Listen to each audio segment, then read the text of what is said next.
the now and here. Gaming tales you need to hear. Laugh and shout and sometimes sneer. Memories from all those years. Console wars and secret tips. Tips and tricks from pixel trips. News that pours from gaming sips. Critical minds and candid lips. And Generation X gaming show. Tune in where the thoughts flow. Rant and rave with words that glow. Weekly stories make them go.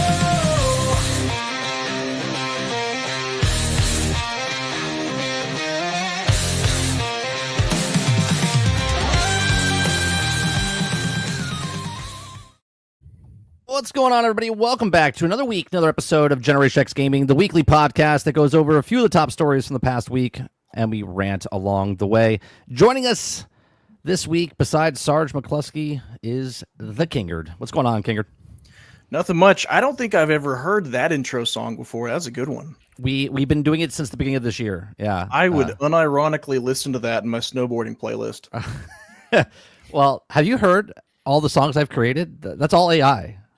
I have heard the Big Bad Mo. You Big pay, Bad we play. Mo. Yeah, you pay, I play. I heard. Is that the one that talks about Game Pass, or is that a different one? Yeah, no, that's here. I'll give you a little sample of it. I Hold laughed on. out loud at that one.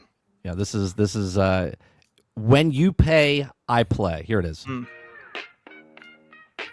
this is Mo's song for sure.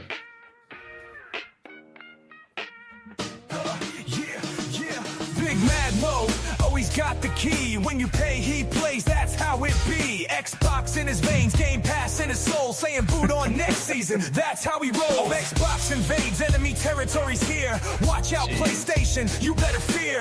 Less Gotta is wait more, for the chorus. now we charging more. Game Pass on deck, we ready to explore. When you pay, I play, that's the rule. No time for delays, I'm running it cool. If you build it, they'll come, trust the vision. Boot on next season's now the mission.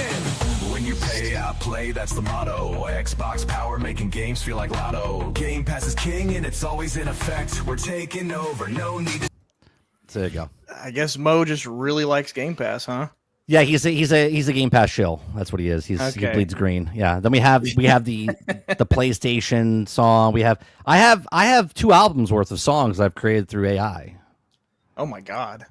Yeah, there's just a ton of them. Right? You're Including part of the problem, Mike. Yeah, I am. You're the end of art. The All intro. all those I would say I'm songwriters- helping with art, right? All those songwriters that you would be paying, I'm sure, instead. I'm just kidding. I mean, I do my intro for the Daily Grind. That song is embedded in my head. Like right now, I'm singing it while I'm thinking about it. Right, just like it's just singing it. It's right. I got the Bugthesda song. Right, that's a good one. We have Bugthesda, nice. Crazy Uncle Nintendo. We got 18 Months, which is a song based off of Battlefield 2042. Because it took 18. It's a country song, right? So it's beautiful. I think they're pretty good, right? So I'm trying to find a way. They've definitely gotten better from the first ones you made to like the last couple months. Well, it's because I'm learning how to. I'm learning how to prompt. I'm learning how to prompt. I can put like background singers now and like a whole bunch of stuff. It's crazy. God, that is nuts. Well, congrats on that. That's a good intro. Yeah, thank you. So, what have you been up to, man? It's been a long time since you came on the show. It's been 4 months since you haven't been on since I think the gaming show for what we did for the Christmas. It's been a long time since I've been on the show. My uploads have slowed down a bit. Dude, being a dad, it ain't easy. That's right. That's been the main thing. Is just my wife and I just had a kid back in November, and just adjusting to being new parents. And I took on a little bit more work at work. I'm getting paid for it. Don't worry. And combine those two things together, and it's made YouTube slow down a bit, but it hasn't stopped though. Like I'm in the middle of making another video right now for the main channel. But yeah, I mean, that's been the majority of it, but life's good, man. Life's been going really good. Being a dad's been awesome. I'm very thankful for what I have. That's awesome. Yeah. I love being a dad. It changed my complete life. I went from working nonstop since I was like 13 years old, like literally like just nonstop. And then I used to travel all over the world. And then all of a sudden I became a stay-at-home dad. And I was like, it took me about 2 years to adjust from being everywhere to being home. You know what I mean? And trying to adjust with being a dad and taking a kick, taking a kickback of not making as much money as I did before. You know what I mean? So. Oh yeah. Oh, same. I think I mentioned to you right before we went live. If you go look at my analytics on my YouTube, you can pinpoint the exact moment that I had my kid. Yeah. You can see it. You can watch where it happens. Falls off a cliff. Yeah. Straight down. But we're adjusting as we go. Like as he gets a little bit older, he's needing less and less constant hands-on attention. Like he's just recently learned how to sit up by himself. So like that's an example. It's the little things. I'll give you advice. When he starts to walk, knock him down. Don't let him walk, because if he walks, he'll start running. If he starts running, then you're just training him, and then you're just running after him the entire time. My kid went from crawling to running. He didn't. he was gone. I'm nervous about that. I will say, because I've got friends with kids a little bit older than me. And they're like, "Oh, dude, the newborn phase was nothing. Just wait till he's crawling around grabbing stuff." It's like, "Oh yeah, you're right. Like all this stuff on my shelf back here, that's all going to be fair game." These baby gates that we got for the dogs are actually going to be put to good use here pretty soon. Yeah, you'll be fine. One more thing before for parenthood stuff. It's funny because as a dog owner, you had dogs before you had a kid. People always like, "Oh, having animals is totally different than having a kid." It's not. It's not that different. No, it's not that different at all. Like when you tell your dog leave it, you tell your kid leave it. Don't touch, leave it, stop. Same 5 keywords that you use for the dog, you use for the kids. It's the same exact thing. Right. All right. Generation X Gaming, a weekly podcast that goes over a few of the top stories from the past week, and we rant along the way. We're here live Thursday nights, 8 p.m. Eastern, right here on youtube.com/30 and Still Gaming. If you're also watching over on Twitch right now live, welcome over on the Twitch channel side. If you'd like to support us in any way, shape, or form, hit that like button, hit that subscribe button. If you'd like to go above and beyond that, become a member as little as $5. We do appreciate you very much over on YouTube. If you want to become a member over, use your Prime over on Twitch as well. So let's get to what we've been playing. Where is that? I got to find the intro. We'll do the quiet intro this week.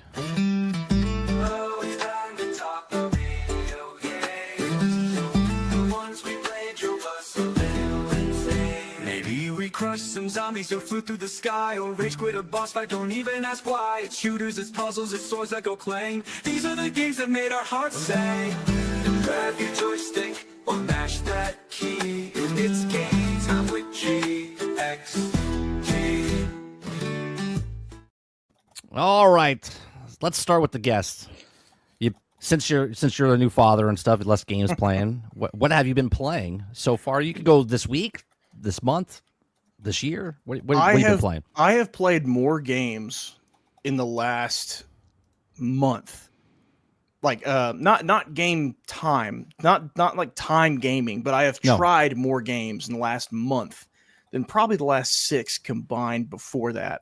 So like last night I tried Atomfall for the first time. I'm playing Armored Core 6 right now for the first time.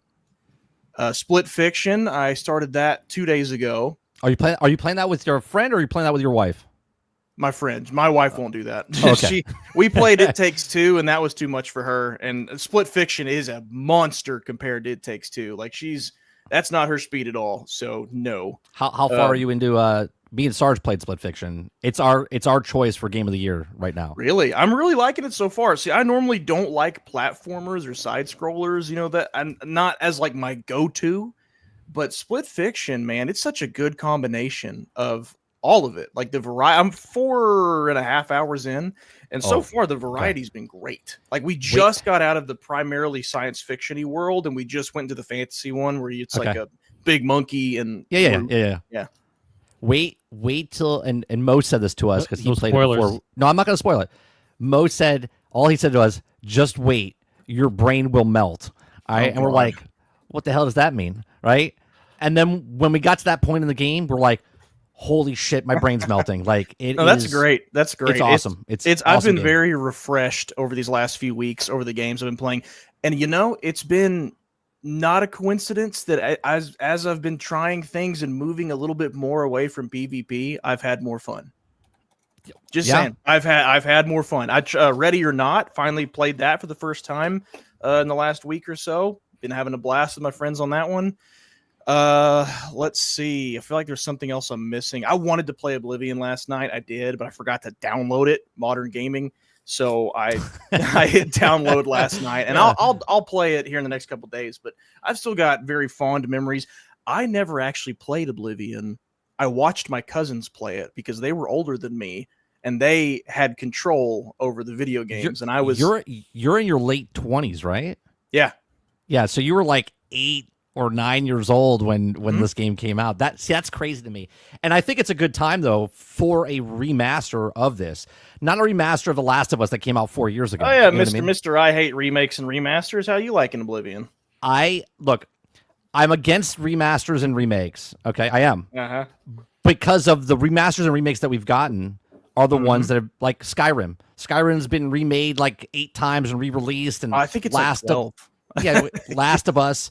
You know, they don't give it time to. I said my rule for a remaster, it has to be minimum 10 years. I think you were actually on the show last time we talked about. Yeah. I was like minimum 10 years. I couldn't come up with a time frame because depending on that time frame, there's different leaps in technology. So like between 2015 and 2025, I'd say there's games that don't need a remaster. But if you went like 2005 to now, for sure. Right. So Oblivion was, someone asked me this, I think it was El Nini. I don't know if El Nini's here, but El Nini asked me, what's my favorite Skyrim game? And I said it was funny because I liked Morrowind. But then when Oblivion came out, I loved Oblivion. And then when Skyrim came out, I loved Skyrim. Right. And I would have to say Skyrim is my favorite because it was the evolution of what those games were up to Skyrim, and it had graphics, right? The graphics were, I mean, look at Oblivion and look at Skyrim. It was like night and freaking day, right? But now you're bringing Oblivion up to what Skyrim is, and you're like, holy Christ. I think it'll make people realize how much Skyrim kind of regressed in a lot of ways between Oblivion and Skyrim. There's several mechanics that it was like they backpedaled a bit, that they downgraded, and now that you've got Oblivion that looks like a modern game, and they've updated the combat too, I think, right? It's not the same. New combat. They put sprint in there now. They changed the whole UI. So it's more accessible for the modern audience, the actual modern audience, not the political modern audience. Right, but it's also a little less than the modern audience because people are giving it crap because they're like, oh, it still looks like crap because look at Split Fiction, look at Last of Us, look at God of War. You know what I mean? Yeah. Well, you know, and I think it's the target demographic. The target demographic is loving it. And I think that's all that matters. And it's probably introducing a lot of people to it for the first time that wouldn't have picked up the old version otherwise. Right. Real quick. Because they don't Mo real fast. Mo, 26 months. Appreciate that very much, Mo. He says, hashtag Xbox invades enemy territory. Hashtag you pay, I play. Hashtag boot on next season. Keep on keeping it real. Thanks, Mo. Appreciate it. By the way, sorry, I've been messing with something down off screen this whole time. I got a package in the mail, and I was opening it because I've been waiting for it for weeks. And since this segment is about me, or this spot is about me, I'll share it with you. You've gathered from our past conversations, and probably from some of my content, that I'm a big horror buff. Like I love horror stuff. Yep. And I found exactly one copy of, it's a figurine. There's a movie called Darkness Falls that came out in 2003. Terrible movie, but it's a cult classic for that time period. And the monster in it, there was an original design for it that looked really good, and they decided not to do it. But it was late in production that they did that. So McFarlane Toys had already come out with a figurine for the original look, and they just went mostly unsold. And I was trying to find one. I finally found one, and it just came in today, and I'm psyched about it. It's going to go on my shelf behind me. So anyway, that's why I've been messing around off camera. You're not going to show it to us? Sure, I'll show it to you. I didn't think anybody cared. You can't lead up to a whole thing like that and not show it to us. So this is not even remotely what it looks like in the movie. In the movie, it's just like a black robed figure with a white mask. In this, it's like got wings and this big mouth that opens down the neck. And he knows how to do horror. He knows how to do horror figures. I own a Brandon Lee Crow figurine. Okay, nobody owns that. Okay, like The Crow was a big movie, but it was also an obscure movie. It was really low budget. Yeah. right? Everyone knows about it, but no one really like enjoyed it. You know what I'm saying? I watched it as a kid. I didn't know what quality was yet, and I still think it's great. There you go. It's a really good. Who the hell has a Crow figurine? I do, because I love it. But it's done really well. It looks exactly like him, though. I tried when I was a kid. I tried to reenact where he goes into a room with a gang and he like jumps up on the table and sits. I don't know if you remember even the scene I'm talking about. He's like, "I want you," or something like that. He stands up and he drops down the table. I tried to reenact that on my dining room table and I got in trouble. Because I watched The Crow as a kid, probably too young, but no, still great. I thought you meant as an adult. Your wife was yelling at you. She's like, "Get out the table!" Yeah. What are you doing? That's me. You know me. Well, anyway, no, I got that figurine in, and I'm hype about it. The movie's not good, but it's a core memory from my childhood because it single-handedly was the reason why I was afraid of the dark as a kid. And looking around online, there's a lot of other people around my age who remember it because it's one of those blockbuster horror movies, like. Right. Not blockbuster as in the literal sense, but blockbuster, like the store. Yeah, the store, Blockbuster. Yeah, it's one of those movies that you see and you're like, man, that looks kind of interesting. Let's go watch that. And so it was PG-13, so a lot of kids watched it, is why it kind of is around a bit in my age group. I mean, when we were younger, they didn't have ratings. They didn't have ratings. So Jaws was a PG movie. So yes, Jaws is one of my favorite movies. It's tied with Jurassic Park. No. And it should not be PG, but PG-13 didn't exist at the time. So that's exactly what can you do? So what other games have you been playing that you dove into that you're? There's one that I avoided saying it because I'm eating my words. The last time I was on your show, I talked so much trash about Balatro, and I tried it. I finally tried it. This is your unpacking moment. That's what do you mean? The game Unpacking. We gave so much crap to the game Unpacking. Okay. Okay. Simplistic, like you're unpacking a box and putting it in a room and you're organizing shit, right? But it tells a story as you play the game, right? I played it. Sarge played it. I played it, and we went back on what we said. We said, "Who the hell is going to like this game? This stupid game that you unpack." And it's a good game. It's going to sound dumb, but the way the story is told and what you're doing with the items and trying to figure it out is there's like levels of the person's life. Yeah. Inside where they started, where they lived with their parents, then moved out to college, then got their own first place. I didn't know there was any semblance of a story. I thought it was just point and click, pull stuff out of a box. Yeah, no, there's a story. That's a my wife game is what I thought it was. We almost got it for her because I was like, I bet you'd like that. She's like, no, if it were a packing game, I'd do it, but it's unpacking. That's not fun. All right, sweethart. Travis, my answer is the sequel is packing. Travis, my answer is Resident Evil. It's it's my favorite horror game series is Resident Evil for sure. So you're playing Balatro. Are you playing it on the console? Are you playing on PC? Are you playing on mobile? So the PC would be a better experience, but I have Game Pass and it's on there, so I'm just playing it for free on the on the Xbox, and it's a little bit less intuitive with the controller, but like it's fine. Dude, you play that game and you blink and it's been 3 hours. Really? Whoops. Where'd the time go? My bad.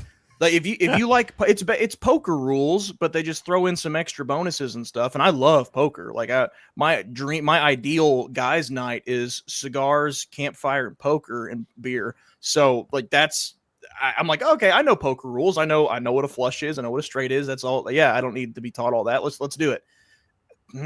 Man, they do a really good job of always having something you're working toward.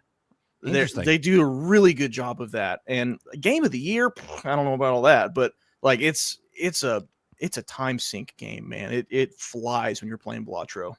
So okay, well, you say you're really enjoying it, but like, is it really good or is it just like addictive? Like I hate card games, and I've really been enjoying Balatro. Okay. Aside from poker, I like poker. The psychologist that they hired for the game, it worked out really well for them. I guess so. If you say it out loud, I hate card games, but I love this game. It's neat. Yeah, well, it's neat because there's a scoring system, a point system. So every hand, you are getting points like a classic video game, and you're trying to. So it's a roguelike, though, right? It's a roguelike. Sort of. I guess kind of in the most bare sense, yeah. Because like you're always going toward the next area. It's like they call it an ante, and you're just anteing over and over again, getting to the bigger boss and bigger boss and bigger boss. And yeah, man, Balatro, dude. It's perfect for like, hey, my kid just went down. I got about an hour till I'm gonna pass out. I'm gonna turn on to a little bit of Balatro. That's why. That's the real answer right there. What you just said right there. It might That's be. the real answer. I don't have time for anything. You're like, else. I can play it with one hand on the controller while I'm rocking the baby. I got you. All right, that makes much more sense now. Robert Jones says, so much lost time on the toilet. If I had it on my phone, that'd be a problem. Yeah, but it feels good since I watched Jaws for the first time. That's where you're alone finally on the toilet. So that's why you play a little game on your phone. That's the best place to be. Right. No one's bothering you. I gotta go number 2. I'll see you in a couple minutes. Oh, quiet. Yeah. I watched Jaws for the first time last year. It was actually amazing. Feels good, man. Imagine watching it back in the day for the first time when technology is not what it is today. Right. And you believe CGI is not what it is today. Right. You believe in stuff more. Like people, there's a generation that's afraid to go in the water because of that movie. Yeah. There's several generations. Yeah. I saw Jurassic Park for the first time in theaters. COVID, whenever they started doing re-releases originally, it was just me and my wife, nobody else. And I watched Jurassic Park, and I've seen that movie probably a plurality of hundreds of times in my life. Like when I was a kid, I used to watch the Jurassic Park movies over and over and over and over. And it was just a different experience seeing it on the screen, on the big screen. And I was like, this is what it must have been like back in, it's like 93? 93, 94. I think it was 93. And every 5-year anniversary for Jaws, it comes to theaters again. And I keep going, I'm going to go watch that on the big screen. I've never seen that in the theater before. And I forget to every time. And I want to so badly.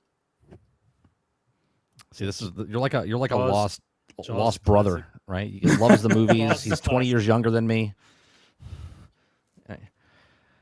Sarge, what have you been playing? What do you got going on this last week? Oh man. Well, Borderlands 3, of course. Yeah, we've been playing Borderlands 3. Yep. I definitely was surprised by the Shadow Drop of Oblivion. And since I played that game so long ago that I had to play it, and the uniqueness about it for me is I don't remember a lot of it anymore. I didn't know how to do the key to break the lock. So I'm kind of just wandering, and it's like 19 years since ago. Since I don't remember the playthrough, like it's new to me because I don't remember it. So I'm having a blast. Like I'm having a blast. Right. He's trying to get his dog on the camera. I was gonna try to. I've taught him too well. He doesn't reach for my food, and so I held it right there, and he wasn't gonna do it. He was staring at it. My dog will not come here because he doesn't want to be on camera. I'm jealous of you, Sarge. I'm ready to jump into that Oblivion remaster. But that's a time sink. It definitely is a time sink. Good. Like I know that when this show's over, I'm gonna go give my cat treats because it'll be 10 o'clock. It's treat time, and then after that, I'm putting on the headset. I'm taking a gummy, and I'm going into the lost world. I'm going right back in. Like I've been logging in just a little bit each day, play like a half hour, 45 minutes of it, do a quest or two, and then I log out. I've been itching for. I've said this on my channel a couple times. I want an open world RPG that's basically Game of Thrones. And last time I was on the show, we saw that trailer for that Game of Thrones game coming out.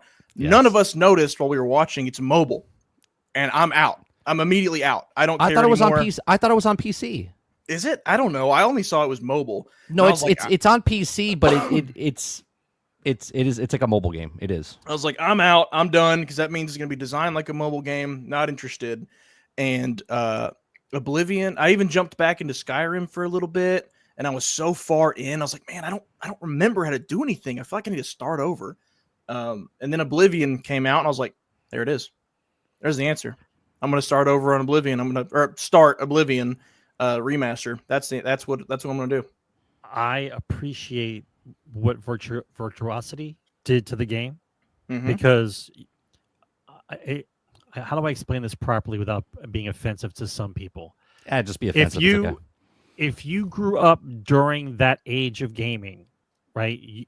Your mind's eye of graphics for a game were better than the actual graphics that the game gave you. Oh, no doubt. No doubt. But you enjoyed being in that world. Yeah, you because it's a good game. You understood what they were trying to do, and so your mind's eye can fill in the blanks of where you actually want to be. The graphics are there, but what you see is different than what the screen has, right?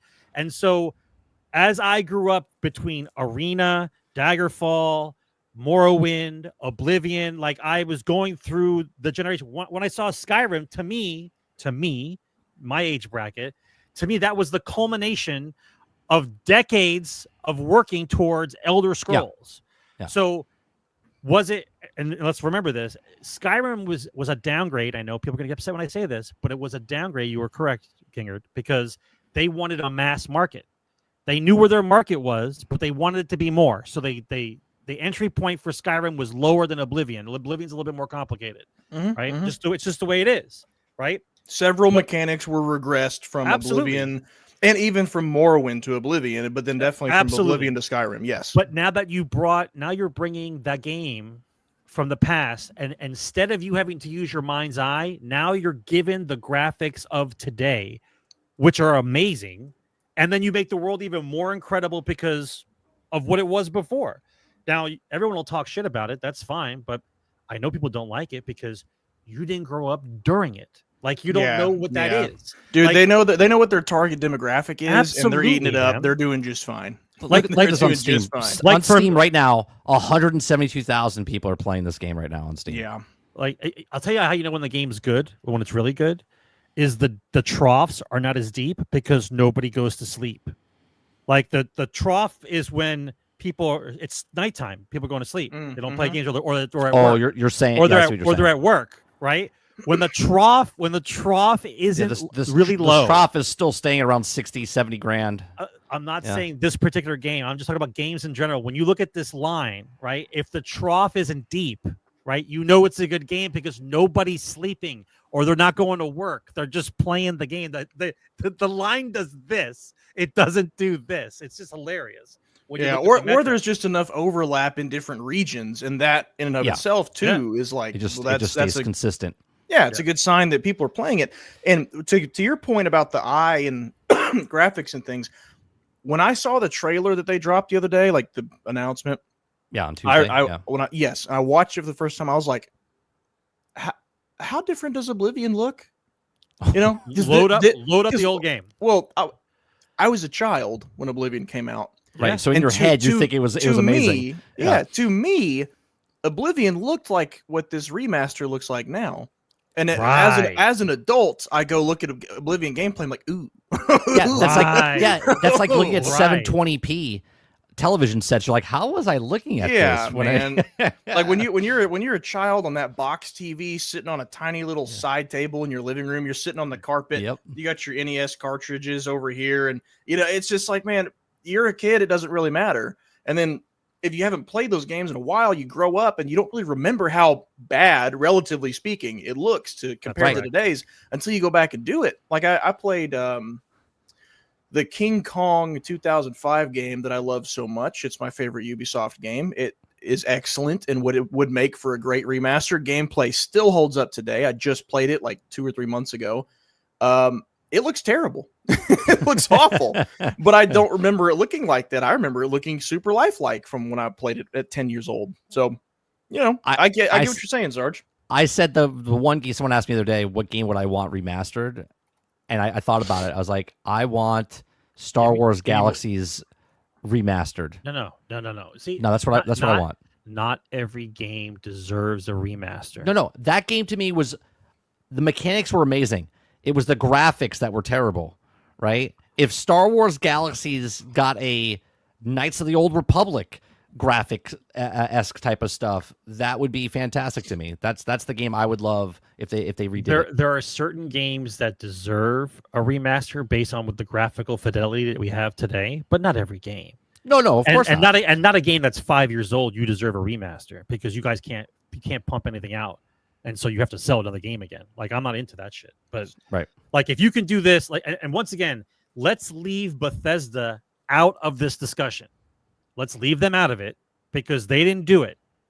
Virtuosity did, right? Now, I did not even know that. I had no idea. If they can do this for Oblivion, then I would hire them again. Let them do Morrowind. Supposedly, I think they're doing Fallout 3. So, Night Dive's got my heart right now with the remasters that they've been doing. Are y'all familiar with Night Dive Studios?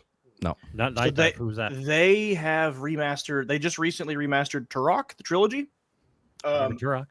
What they're doing is more so about accessibility. They're remastering things that are like several generations ago that you probably can't play on modern hardware at all, and remastering them out. Yeah, like I played The Thing, the game that's like a sequel to the movie. Yep. They remastered that a few months ago. They remastered Turok. They've done a lot more, but like that's the kind of remasters I'm like, we like that. That's good, because if I have to have a PlayStation 1 and I can't play a certain game on anything else, or like an N64, and maybe I'm a younger gamer than I am, and maybe I can't find that console or whatever, and somebody remasters it to where now I can play a digital version of it, and it's the same game, but I can just play it now. That's great. Good. Yeah. That's awesome. Yeah, see, to me, that's how System Shock, Kansas. Yeah, they that's remade. How PlayStation gets back into the fold, where they bring back all the games that they used to do for the PlayStation 1 and 2 era, that they remaster and put on their own game service, and that's the way they start off there. They have a gold mine, and they won't do it. They won't do it because it's more effort than re-releasing The Last of Us 2 7 times. They will. Well, they're gonna run out of options. They will. Here's another thing about Oblivion. Right? Here's another thing about Oblivion. It's $50. $50 for the standard game. Eat your heart out, Nintendo. $60 for the DLC, all the DLCs or whatever, or I think for the deluxe edition. I whatever. said it in chat this morning. You guys play it on Game Pass. You guys keep using it as like a bonus, like the game's only $50. I got news for you. When the game first came out, it was $50. No, I understand That's that. the bracket that it was in when it came out. No, I understand that, but but with all the DLC and everything, right? Great. There's games coming out right now. Nintendo's charging $80 for their games, $90 for the physical, right? For the same game that came out 7 years ago for Zelda, they're charging $10, $20 more, right? They're charging $20 more if you want the DLC and whatever else for the digital version. Meanwhile, they're like, yeah, here's Oblivion, 19 years old, $50. My guess is, and I spoke to this with Travis when you got offline a little bit last night, last night when we played Borderlands, is I believe that Bethesda is licensing out their games so they can get remastered, so they have income coming in, so they can hire extra people, so they can work on Elder Scrolls quicker. Well, they're working on Elder Scrolls. They're working on content for Starfield. They're working on they got other things they're working on. I know this, but the cycle of gaming for them is in a position now where they're not going to have anything coming out for a while, and so this is the period of time where you have the remasters and the remakes of their old games come out to float them so they can have revenue, so they can get more people into work on Elder Scrolls 6. So it's the PlayStation model, except they're remastering games that are older than 5 years. Correct. Yeah. The old, like all the classics that they had made. Yeah. Like, why doesn't PlayStation remaster an older game that they've owned? You know what I mean? And bring it up to par, not games that they just Infamous, made. Killzone, Twisted Metal. So many. There's a ton of them. So many. Well, they don't have any IPs, Kingerd. They said it themselves. They don't have. They don't have enough. Right. Just like the Star Wars. There's no stories. Right. We don't have any stories to tell from Star Wars. Yeah. Same thing. So what else? What else have you been playing, Sarge? Besides Borderlands and Oblivion. Well, Borderlands, Oblivion, and I still play Dawn of War Elite mod with people online because I still love the Dawn of War series. That's about it. Because the Borderlands, I've been playing offline with another character, but not into the story. I jump into like the side quests, the BR mode that they have just to hunt down weapons and learn the guns and stuff like that. So I don't want to ruin the story. I want to play through the story with you. So, and of course, sitting on me looking very sad. Baldur's Gate 3. Sitting looking very sad on my computer. Dude, you've got a problem. Play that game. What's the matter with you? There's always something else. There's always something else that comes up. That is a good party game too. He was about to play it. He had the disc in, and then they announced Oblivion. He was like, "Oh!" and he took the disc out and put it back in the box. I would play Baldur's Gate 3 with chat and just like we pick one night or 2 nights in the month, and we just go through the game. I would do that. I've played it solo, and I've played it with a friend. And I would say, if you can, play it with someone else, it is much more fun that way, but it still stands on its own just fine by yourself. So let's do this, Sarge. I played the first two. I loved the first two. Did you ever play the first two? Baldur's Gate? No. Right. Icewind Dale series before that. Prior to that one, I went through the entire line of those games as a kid growing up. Like the SSI games. I don't remember if you know what those are, but they looked like D&D role playing boxes, but they were actual games. Oh, right. It was called the SSI series, and there was like Champions of Korath, and what was the other one? Pool of Radiance. There's a whole line of them. Like if I could play those, like if some maniac would just remaster those, I'd play that entire series. Maniac is right. I play the entire series. Like those games kept me busy forever, right? And they were just those little tile games with your character walking around with like different outfits on, and they had two animations. This and the attack animation. That's all they had. That's all you had. There wasn't animation. There was two stills. That's what it was. Well, they played them so quickly that it looked animated. Yeah. Hey, maybe Night Dive will do it. They put out stuff all the time on Twitter asking fans, hey, what do you want us to try to remaster next? Because their target is games that have been not necessarily abandonware, but there's nothing happening with them, with whoever holds the IP at all. And so they're like, well, no one's going to do anything with it. So we'll just come in and offer some kind of like, halfway deal with whoever owns the IP, and they'll let us do it. So many good. And by the way, the games that I started with didn't have graphics at all. They were the series. I can't remember what the series was called, but there's a Bard's Tale game on the PlayStation, but that's not the Bard's Tale that I played. I played the Bard's Tale where your screen was divided into 3 segments. The upper left corner was the 3-dimensional view of what you were looking at. Mm-hmm. The bottom third of the screen was your character sheet with your hit points and what status. And then the top right portion of the screen was the verbiage of what was happening. Like I played that series, Bard's Tale 1, 2, and 3. You couldn't do that today. People would be like, what the hell is this? I have it on my Xbox right now. I play through it when I'm bored. Like I understand that. What I'm saying is that right now. I have not enough mass appeal is what you're saying. Yeah, no, I know. Graphics. I got a spreadsheet. Paper.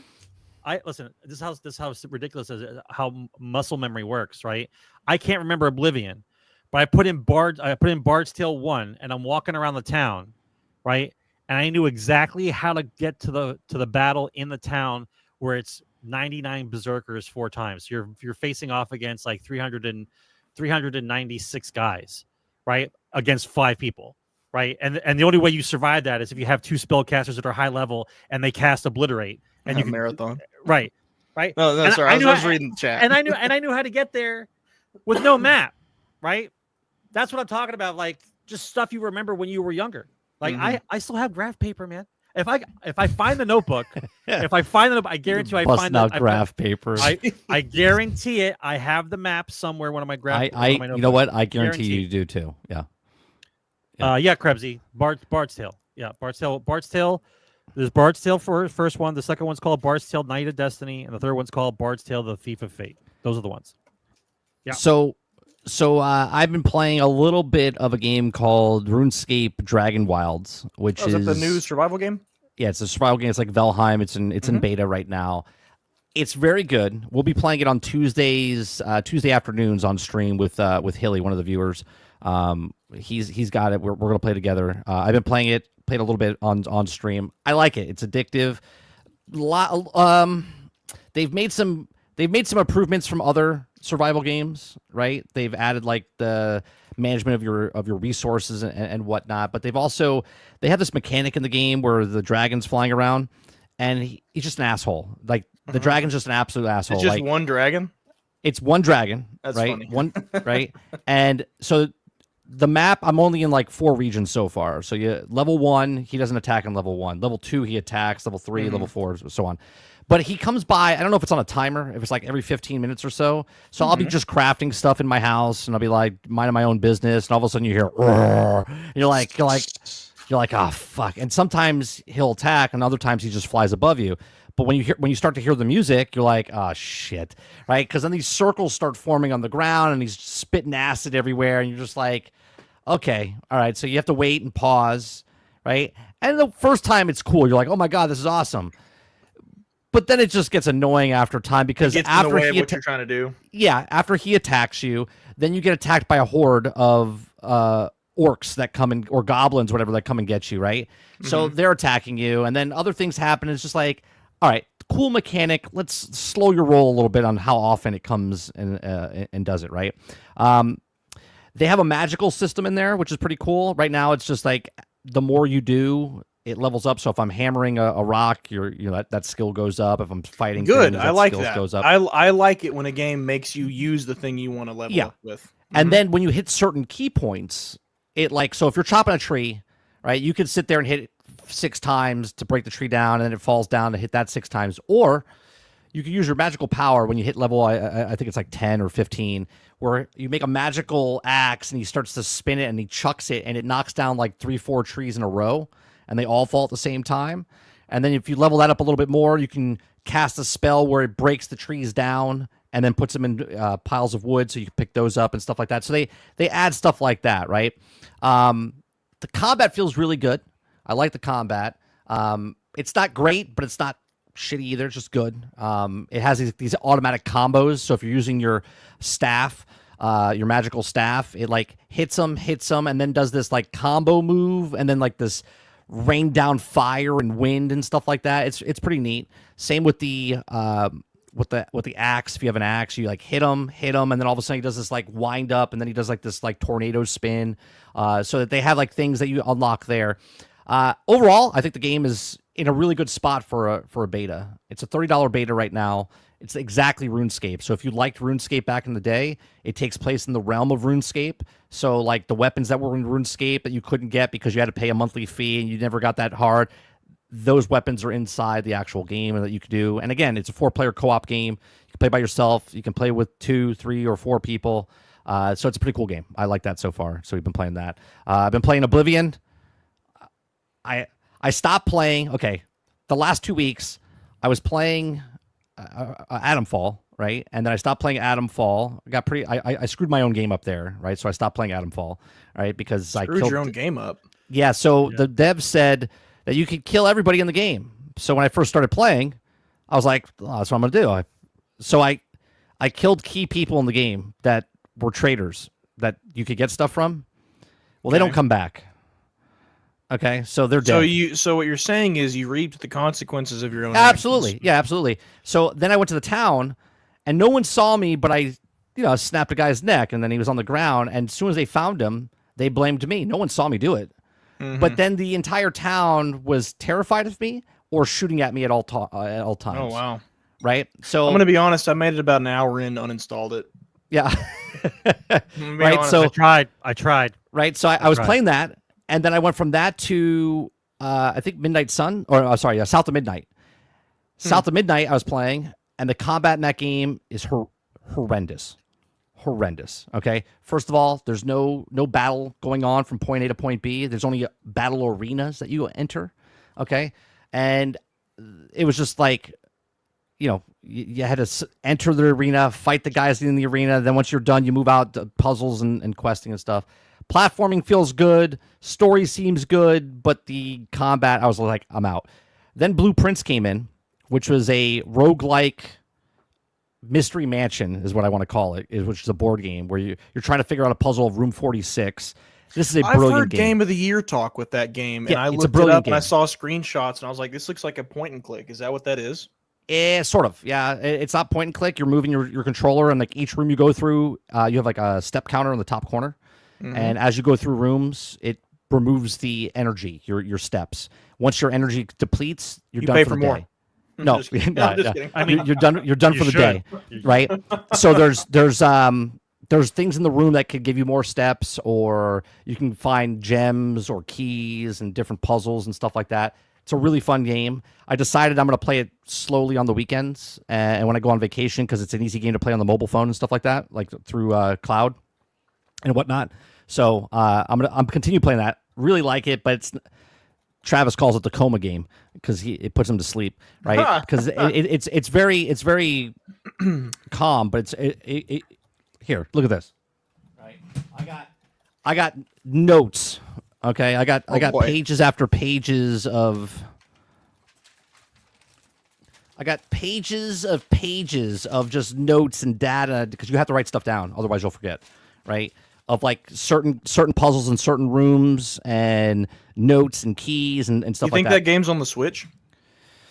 The I Switch don't 1? know. I don't know if it's on the Switch. I need to get my wife invested in a game. Let's find out. If she likes puzzle games, she would definitely like this one. Loves sure. puzzle games.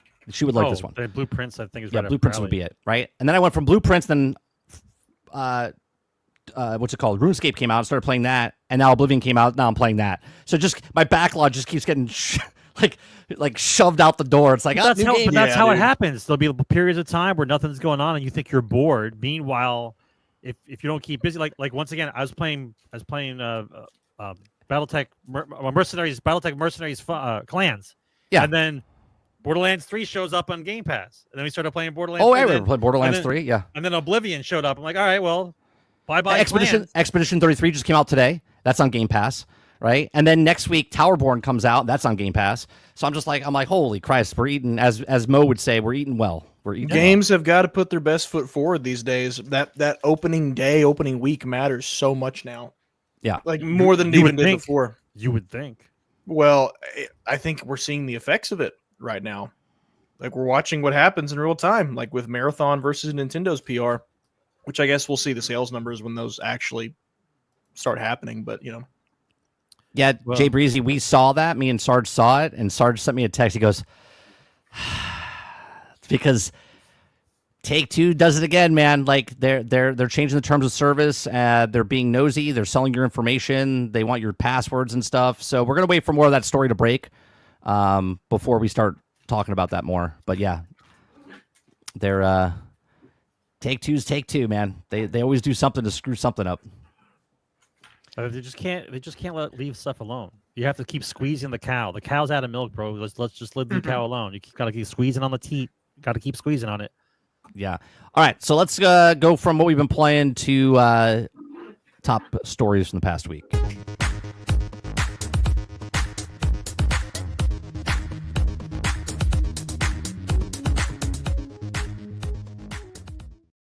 So much, bro. I'm gonna have an aneurysm during this hour. All right. The first story. So much shit's going on, man.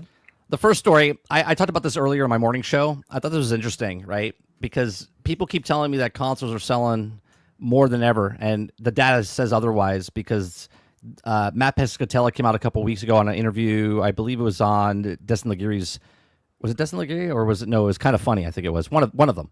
He was on, and he was talking about how in 2008 is when the market matured, and consoles have been going down in sales every generation since then. Right, so people are buying PlayStations, people are buying Switches, but grand total of all consoles is less and less every generation. Okay, so here's a story where it says renting video game consoles is so back. Right, so in Japan right now, there's companies called, I think it's called Geo, if I'm not mistaken. Yeah, Geo. Okay, they have 1,000 stores across the country. Okay, and they are renting PlayStation 5s. Now it doesn't say how many PlayStations they have. I would assume it's like Blockbuster. Blockbuster back in the day would have like 10, that's it. 10 max, and that was it, right? So they have 1,000. So let's just say we give them 5 each. It's 5,000 PlayStations out there, and they say that 80% of those are being sold, right, or rented out each week. Okay, and they rent it for a week, and it's for 66,980 yen, which someone told me is around $8 for the week, right? For the week, not per day, for the week. Now in the United States, they rent them out at $26 from Rent-A-Center. Rent-A-Center rents them out for $26 a week. Okay, I don't understand the story though. Well, the story is that people are not buying consoles, right? If it's the price, if maybe they don't have time and they don't want to invest in something that's $700 if you're getting a PlayStation Pro, or if you're getting a regular PlayStation at $500. Specifically renting for a reason, like you want to play through a game. I get that. Yeah, they don't want to own. Seems weird today to do that. I guess, but I mean, I would look at it as they don't want to invest in a $500 purchase or $700 because they might only be. Remember, majority of people are only playing 6 games, which is Call of Duty, Fortnite, any of those things, right? Minecraft, Roblox. Well, technology's changed, but people really haven't. I mean, if there's a large barrier of entry to getting to enjoy this hobby, then people tend to look like it's the same philosophy behind Game Pass or back when GameFly still exists, by the way, in case you didn't know that. Yep. The yen isn't doing so hot. Y'all investing in yen? Well, that's why in Japan the yen's down and the economy's down there, right? So people are just like anything else. You know, if we were having a crisis, that people wouldn't have money to spend on food or whatever else. So I saw in the wording of that article, it said about $1 a day. I'd do it. Absolutely, I'd do it. If there's a single player game that I could get my hands on that I really wanted to play, maybe it's in a red box, maybe I'm using GameFly. I don't know. Maybe I'm borrowing it from a friend. And I knew that I could rent a PlayStation 5 for $7 and play through that game for the week. Absolutely, I would. Right. That's crazy. That's a great deal. So I think it makes perfect sense. I'm surprised more people haven't tried to do that. Well, my question to you is, right, obviously they're saying, oh, console sales are selling, but yet there's a whole population that's renting consoles, meaning they're not buying the consoles. Xbox is telling you not to buy Xboxes because they want you to get Game Pass, right? PlayStation is in Japan, where they're very well received. People in their own country are not buying the PlayStation right now. They're renting, right? So something's off here, right? Where your own population of where it's very popular to own a PlayStation and they love it over there. They're like, yeah, I don't want to pay. So is PlayStation too pricey? Are they out of the price for this generation? Yeah. As you started talking, I was thinking, man, the console war guys would probably say that PlayStation doesn't have enough appeal in and of itself with exclusives, and that's why it's doing that. I would say PlayStation is just the more popular console out of the PlayStation, Xbox, probably not Switch in Japan. I don't know. I don't know the numbers on that. Maybe you do, but I don't know if it's necessarily a slight at PlayStation's lineup. No, I don't think it's a slight at them for their lineup at all. I think it's absolutely a slight at the price of console gaming, though, yes, for sure. 100%. Yeah, I don't think it has anything to do with the amount of games coming out or not coming out. I think it has everything to do with the price of the actual console. Especially for the average gamer who maybe they don't want to play every day. There's only one or two games they actually would like to play, and they don't know they're going to like it enough to justify dropping $600 on a console. Like, wow. I'm a huge Spider-Man fan. I love Spider-Man. Whoa, geez. And when the PS4 Spider-Man game came out, I borrowed a PS4. This was years ago now, right? I didn't have a PlayStation 4. I borrowed it from work. Then I got the game from Redbox, and I borrowed the controller from work, played through it in the weekend, gave everything back. It's like, I'm not buying a console for this one game. Right. Well, here's the thing, right? This is why the people in this room and in this chat are we're the 1%ers. Right? We're the small percentage. We're the 1%ers. We're gamers. People watching people talk about video games are in the 1%. Sorry. Yeah. A lot of people most people don't give a shit. Like you said, they'll just rent to play the game. Like, I want to try this thing out. I want to rent it out and play it. But just the fact that they came back, just the fact that renting hardware to play a video game came back, I think is humorous. Because I thought we were past it. I thought that the amount of hardware that's out there that you have access to, that you can either pay for, rent, or whatever else is out there, that you could just play video games. But yet we can still go back in time and rent the hardware to play a video game. My brother-in-law just a couple of weeks ago was talking because the last game he bought was the college football game before it came out last year, right? Was the 360 college football. He bought two games, college football and Grand Theft Auto. That's all he ever played. Okay. I got a friend like that. It's really annoying. He hasn't bought another console since then. He comes to me and goes, I heard that Grand Theft Auto 6 is coming out. I said, yeah, it's supposedly coming out later this year. He's like, what do I need? Right. And I said, well, I was like, you could buy a system and this is how much it is. I was like, you could borrow one of my systems for a week because I know how you play games. So I was like, I'll loan you my Xbox because there's no reason to go out and buy a console because I was like, I'm going to own it. Right. So you could just borrow it, play it, beat it, and then give it back to me and be done with it. And he's like, all right, maybe we'll do that because that's it. He only wants to play that one game. And he wants to know, where can I get the Madden game? I was like, or not the Madden, college football. I was like, well, you can get a PlayStation or you can get an Xbox. I was like, those are your options. Right. But now the college football game just came onto EA Play or Game Pass, whatever, recently. So I was like, pay $20, play the game as much as you want for the month, and then cancel your subscription, right? Because he's got a Samsung TV, he can play it on the television set. And he went, wait a minute, I don't need to buy a console to play the games. I said, nope, you could just play it on your television set. And he's like, how does that work? And I was like, well, let me tell you something, right? So he doesn't know anything. He's just a normie. He's a normie. That's 90% of the population that plays video games. I mean, somebody's going to break the barrier of buying consoles. I mean, Xbox is trying to do it with everything's an Xbox, and then sounds like that company or those companies in Japan are trying to do it by renting out consoles. So I mean, somebody's going to do it. It's going to happen eventually. And then like there's the rumors that Steam games might be playable. It's just going to be on your TV. There's rumors that the Steam games might be playable on like a console. It's like, well, there's another barrier being brought down. Someone wants to play Steam, but they don't want to buy a PC. So I mean, shoot, it's genius. Honestly, anybody who beats everybody else to the punch, by all means. Netflix did it with between people and having to buy physical media. They could just pay a subscription and stream a game straight on their TV. Didn't have to go out and rent the DVD. That I believe. I still believe that's the end game. The end game is we're all going to be Stadia. That's what it is. You're going to be streaming games from your television.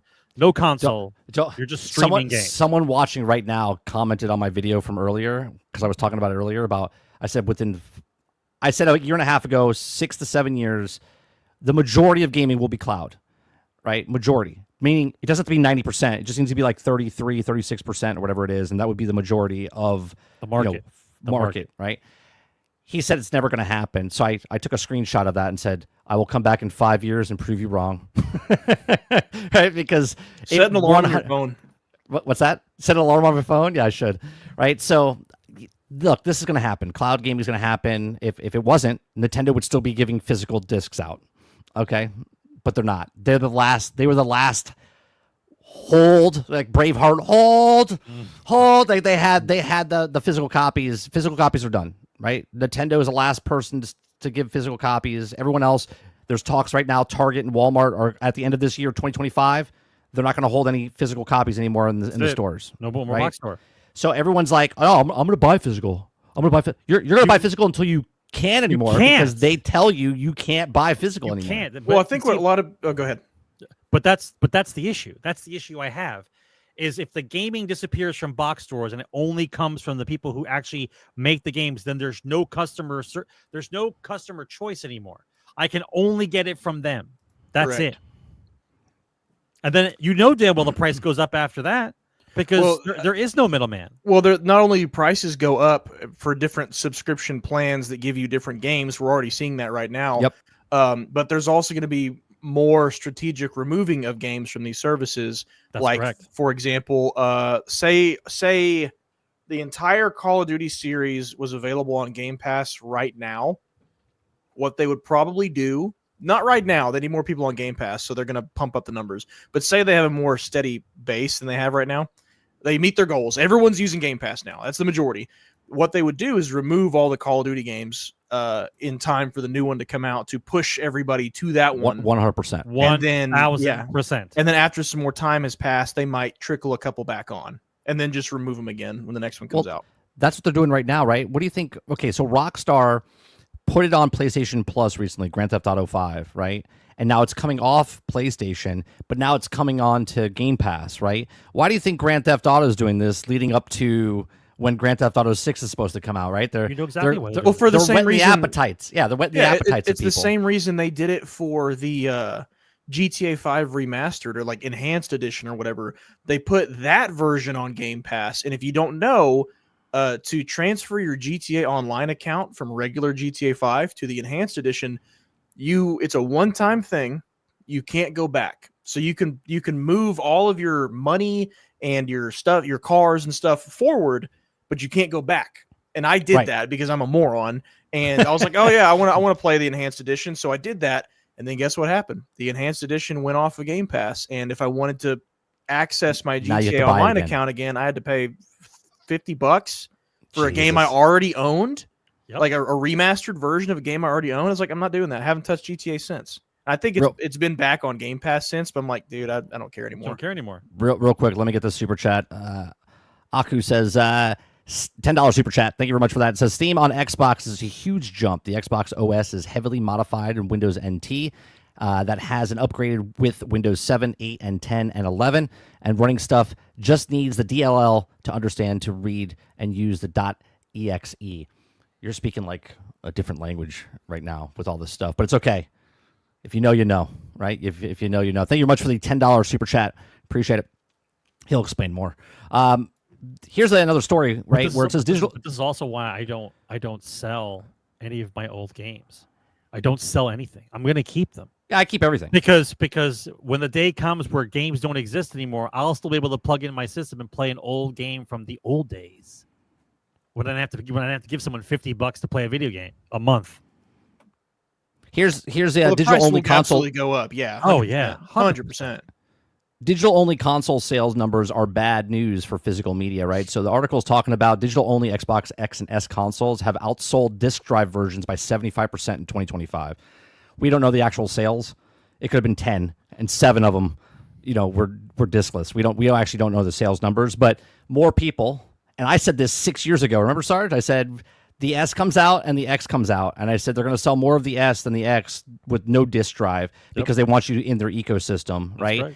And now they shifted over to the Xbox Series X with no disk drive as well, which is what, 4 months old now? The Series X has one. The S does not. Yeah. The S doesn't, but the X now has one that doesn't have one. Oh, is it cheaper or something? Is that the trade-off? I think it's cheaper by a little bit, but it's only been out for 4 months. Hey, I'll be honest. If they offered that back at the beginning, if I had a choice between the S, the X, and then like a middle ground, it's as powerful as the X but doesn't have a disk drive, I might have done it.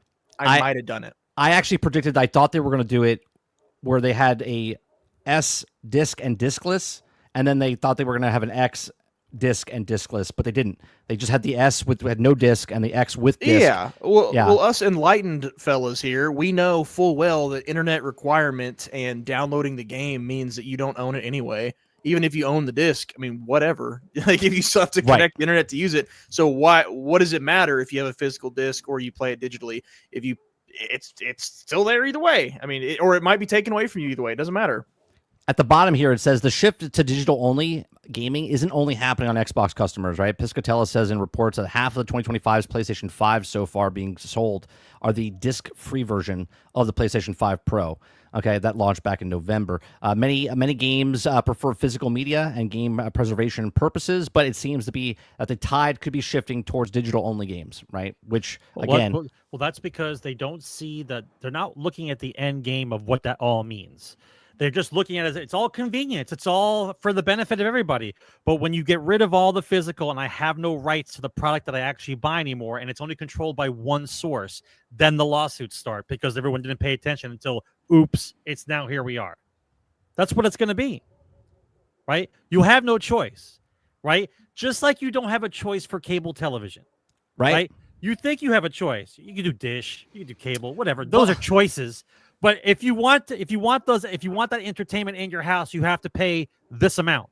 Right. That's what the video game will be. Well, it's the same thing that's happening in the regular world right now, right? I always joke about, someone's in the past said, horse and buggy, nothing's beating that, right? And then the car came out, right? Mobile phones, people are like, that's never going to happen, right? Self-driving cars, they're like, not in my lifetime. Meanwhile, all of these things exist because someone said, it wasn't going to happen or never going to happen, and then all these things are here. Digital, they're like, I'm going to pay physical all the time. No, you're going to pay physical until there's no physical left, and then I'm that guy. I will buy. I'm not talking about buying a CD key either, right? If it's not an actual game on disc, then there's no point for me to buy it. The last game I probably bought that's on disc was Marvel's Avengers. I think it's Avengers. Yeah, it was Marvel's Avengers. That was the last game I ever pre-ordered. Yep, there you go. The last game I ever pre-ordered was Division 1. That was the last game I pre-ordered. Understandable. The only regret I've ever had was when I bought it and then I had to wait all of the time for the rest of the content to come out. I was like, never again. Never again. That was what, 2016? Well, here's the thing. Explaining and justifying are two different things. I think the internet doesn't seem to understand that. Like sometimes when you explain why people do what they do, they take that as you're in agreement with it. So I'll say I understand why people want the convenience of just, here's 300 plus games for me to play, and I can access them whenever I want. I don't have to get up and, change out the disc. I don't have to buy all of them for $50, $60, $70 a piece. I get it. And then I also understand that economically, dude, a subscription service is by far the most economically viable way for someone who just wants to play different games to play different games. That's right. Like, by far, it's not even close, the value that you get of buying versus subscribing. However, I also have to say that as a gaming society, we are really shooting ourselves in the foot by continuing to double down and triple down in subscribing to those things. It's such a double-edged sword, because you sound like such a jerk when you're like, people, I know times are tough. I know your money's tight. Get over it. Go buy them all for $60. But it's like, well, like you said, Sarge, the end game, we all know where it's going. It's going to where Netflix is right now. There's a few of us in this room who know where it's going, but the naysayers, the people just wandering the planet, don't look at it like how we look at it. Right. There's it's that picture of, you ever see that picture of Hillary when she's like, looking up at the that's exactly people walking around. Anytime someone releases a new product, gets in a new market, opens a new series, whatever, it's always the best value for the lowest price. Like, remember, Netflix was once upon a time like $7 a month, maybe. Yeah. What is it now? Like 15, something like that. Here's the thing where we talk about, at least when I talked about it in the past, right? Like what Netflix was doing, because Netflix was the only person doing digital at the time. They were doing physical and digital. No one else had a streaming service. It was just Netflix, right? Mm-hmm. When Netflix was the only person doing it, it made sense. It didn't feel like it was going to hurt the industry, right? But then Netflix started hurting the film industry, right? Because then they were going straight day and date on Netflix, and then they weren't buying other people's stuff anymore. They started making their own services. So then everyone got into the service of what Netflix was doing. So you have Disney Plus and Paramount Plus and Apple and so much bullshit. You have all these services now. Now that's hurting the industry, which is hurting the movie industry, which is hurting the sales on the back end because people are not buying DVDs now, right? There's no secondhand market anymore. It's just on Netflix or on that streaming service. So people watch it day and date, and they don't need to own it or buy it afterwards. Themselves. Right. Same thing's happening with the gaming industry now, right? Game Pass by itself doesn't hurt the industry, but Game Pass and then Ubisoft Plus and then EA Play and then PlayStation Plus and then Nintendo has theirs, when they all start making their own and everyone's just renting games, that's when it starts to hurt the industry as a whole, because how do you maintain that, right? You can't. I mean, it's super similar to gaming. I mean, if y'all remember, it wasn't that long ago when box office was not all that determined a movie's success. DVD sales were very important. Very important. And if DVD sales went well, that could even spur a sequel to be made. That's how Family Guy still exists today. The Punisher, the one from 2004, is one that I remember where it did not do good in the theater at all, but it killed it in the DVD sales. And that's why they ended up making the sequel, which starred somebody else, but whatever. There are too many people making games. Well, yeah, right. Yeah. Well, it's bloated, right? There's too many movies being made, too many TV shows being made, too many video games being made. They're all in the same thing. There's so much stuff and not enough people watching the stuff. Well, there's too much access to too much of it. I mean, these streaming services have got to have new content coming in constantly, or they're going to lose people's reason to keep giving them money. So, I mean, I get it. You can say hit or miss with some services in their original programming, like Netflix. I think it took them a while to actually make something good. But yeah, I mean, if people today, it's like, well, am I going to go to the store and buy a $20 DVD like I used to? No.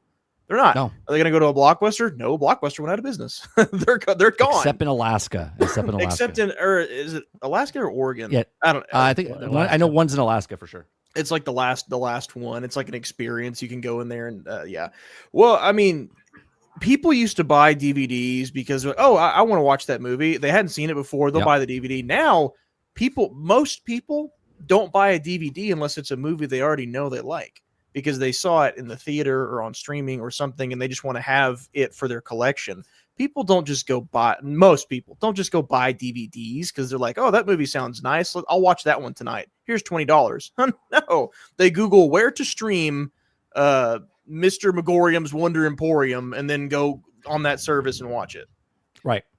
20 years ago, my girlfriend and I used to get high at a friend's house, and on the way home, we used to stop by a Walmart and go through the bin. Yeah, the bargain bin. The $2 bin, the $5 bin. We would those are still great. Yeah. We would sit there and just go through them all. We'd walk out with like 10 or 12 movies that we'd always wanted to have and then just add to the collection. Like, that's how it was done. That's what you did. Like, I'm not paying $20 for a Blu-ray now. Like, I don't give a shit about you guys and your fucking movies now. I mean, I'll randomly think of a movie. I'm like, why don't I own that one? I'm going to go get that, and I'll go buy it. Like, I just bought The Thing when I was playing that Thing game. I was like, where's the Thing? How that works? I was like, how that works? Yeah, I was like, where's my movie at? I know I got it, and I did, and I was like, wow, that feels like a sin. I'm going to go buy this right now. And so I went and bought it. I've got a pretty much an obscene collection of DVDs still. I don't have them in the room anymore. I put them away because don't watch them anymore. I got rid of all my boxes and just put them in the CD binder. folder. Yeah. So now I have two giant. I have over 300 or 450 DVDs that are just in binders. Yeah. Oh, yeah. But I only bought them if they're all tax write-offs. Right. I used to work in the industry. Yeah. Yeah. I only bought them if it was a movie I definitely would watch, or if it was a really top end movie. I didn't just buy garbage. Like everything on my collection, you would look at people would look at my collection like I could watch any of these. I'm like, I know that's the ones I bought. Yeah, that's the point. That's why I have them. Right? You have a problem deciding because you just randomly pick one and you'd be okay watching it. My whole entertainment center in my living room is nothing but movies. If you open up every drawer, I have them categorized by either genre or just kind of like the mood that the movie is. Like you got your action movies over here, your horror over here. Do you adjust them after a while? Like, do you put them in alphabetical order, then you put them in action or genre order? When I first put them in there, I put them in alphabetical order, and so if I get a new one, I just slip it into the spot that needs to go. I gotcha. Yeah, I would change mine like twice a year. I would be like, I put them in alphabetical order. Then I put them in trilogies, box sets and stuff like that. Yeah. You guys have no time. Before my kid is old enough to start ripping them out of the drawer and throwing them across the living room, I might change something then. But right now, I think I'm good. If you don't want your kid to touch something, as he touches it, just go, oh my God! And they'll do this, and they won't know what the hell, and they'll be like, I won't touch that again, because they get scared. Little trick. I do that to my wife now. All right, the next story is about Marathon, right? So Marathon came out last week, Kingerd. You played a couple of extractions, right? You've played extractions, right? So I figure we talk about this a little bit, okay? So Marathon wanted to talk about the price point, right? And the assistant director came out and said, and I quote, this is his thing. He said, we acknowledge the discussion regarding Marathon's price, but reaffirming that it was that he was unable to go into details at the moment, saying that the team will be in conversation about this and that a bunch of other people are going to have really good feedback about it, right? So they don't know if it's how much it is yet. It could be 40 or 50, right? I did a breakdown of Joe Ziegler's with Ralph Skillup's interview, and as soon as he asked him the price, Joe Ziegler couldn't answer the question. He looked off camera, right, and looked, for the suits guys in the back. And he went quiet, looked, and said, "No, I can't talk about that," and then went back to the interview. It was funny, right? So I was just like, so they can't tell you what the price is. So it might be 40, might be 50, okay? And then I'm going to bring this up.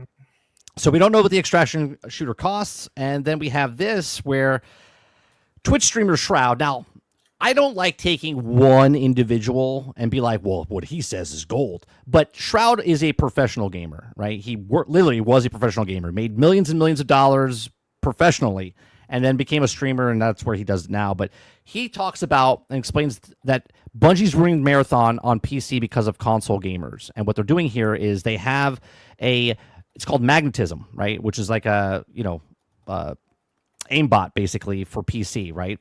So it says the first impressions are, hit or miss of the alpha. But he says they need to just move the mouse aim assist shit. They're going to get rid of it. The magnetism, they just need to throw it out. He says, I get that they're trying to balance console and PC for crossplay, but it's only going to ruin the PC part of the game. So you're basically trying to help PC be balanced against console, but you're just watering down the PC. You're making PC mouse and keyboard players basically feel like shit because you are like, hey, here's the aim magnetism to help you fight controllers, okay? And then Shroud goes on and says... the other way around, though. controllers get the magnetism and to combat against PC players, not the other way around. Right, but they're putting it on PC now. It's on default. It's on. It's on. You could shut it off. Okay, but he's saying, and his opinion. Okay, he says, I just think that the aim assist is really weird, and they should just remove it. Shroud isn't the only one that has said this is his opinion. By the way, other people have said this as well.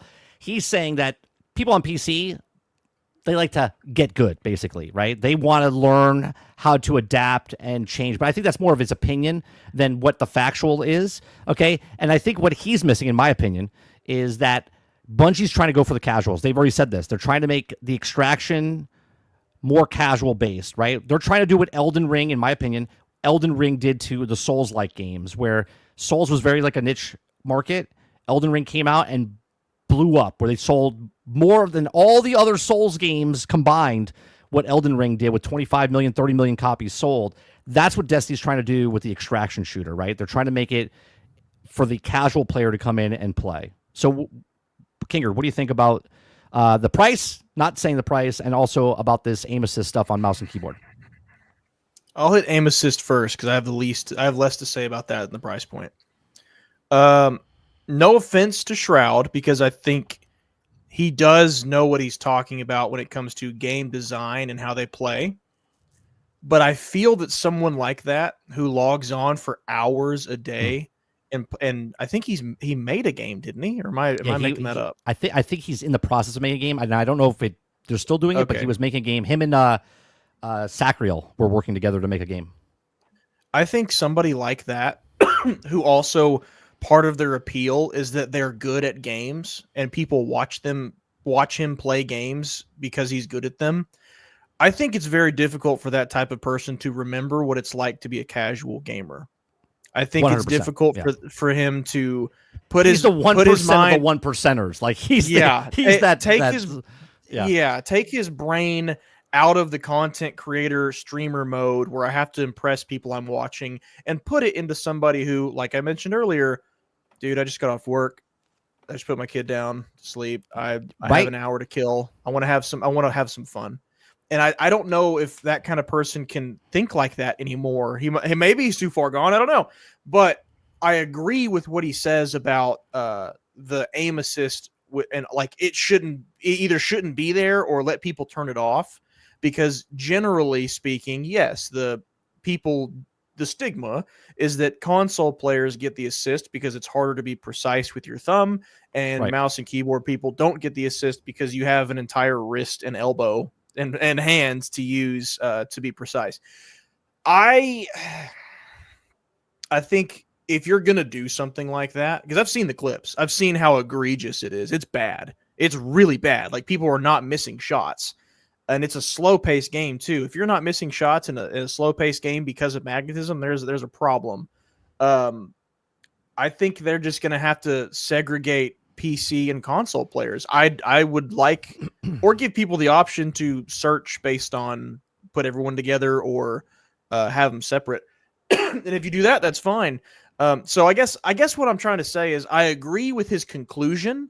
I don't agree with his reasoning for why he got there. I gotcha. If that makes sense. Yeah, no, it makes sense. So, like, everyone on PC wants to get good and get better? Not really. Not really. Like, is it more likely? Maybe. But, like, is everybody a competitive gamer that wants to impress thousands of people every day? No. Like, Marathon looks like a casual extraction shooter, which I guess we'll take it into the price point now. If that game is $30 or more, I think it's dead on arrival. You're saying 30 or more. 30 or more. Yeah, I think it's going to be minimum 40. Oh, well, it might even have the Bungie tax to make it 50. So my prediction is it's going to be 40 or 50, or at least that was their original plan. They might backpedal now after seeing all the backlash to it. 40 or 50 for sure. I'm just taking it a step further and saying even if they went down to 30, I think it dies. And that's not because I don't want to pay for my games. You guys heard the last 30 minutes of me talking about it. I'm fine with paying for my games. I'm fine with getting value for my money. I don't need every game to be free to play or subscription based. There's just way too much competition. I did not see one single thing at that entire showcase that gave me a reason to play Marathon instead of something else. Right. And that is the bed that they made, AAA live service, because when you come out with a live service game, it's not enough anymore to sell your game to somebody and then move on to making the next game. You have to have long-term retention to make money. They did that, not us. We didn't do that. They did. So if they want to have long-term retention, you got to have liftoff. And I don't see it. I don't see it, because everything that they did was just explain the basic concepts of extraction shooters. I like extraction shooters. I think they're fun. I enjoy playing them. That's actually the one thing that I've liked about Call of Duty in the last 3 years was their DMZ mode. They stopped supporting it, so I don't play it anymore. But that was fun. It was great. It was a great time. I'm going to let Sarge answer, and then I'm going to give you a theory that I have and what they're trying to do with Marathon. I will say, I guess to wrap up, I think they're going to backpedal because they're not stupid. I think they see the response to it, and especially this alpha key stuff or these alpha play stuff is very clear evidence that they know the reception's bad and they think they can win people over just by getting more hands on it. Said, there was supposed to be an NDA that no one was supposed to talk about. It would have leaked in 10 seconds. Suicide Squad did the same thing. Yeah, they lifted at the last their second NDA they changed it after they got bad publicity. Marathon's doing the same thing. Dustin said Helldivers 2. If you're referring to a game being $40, Helldivers 2 had no competition, so that doesn't count. Marathon has a tremendous amount of competition, games that play almost identically to it.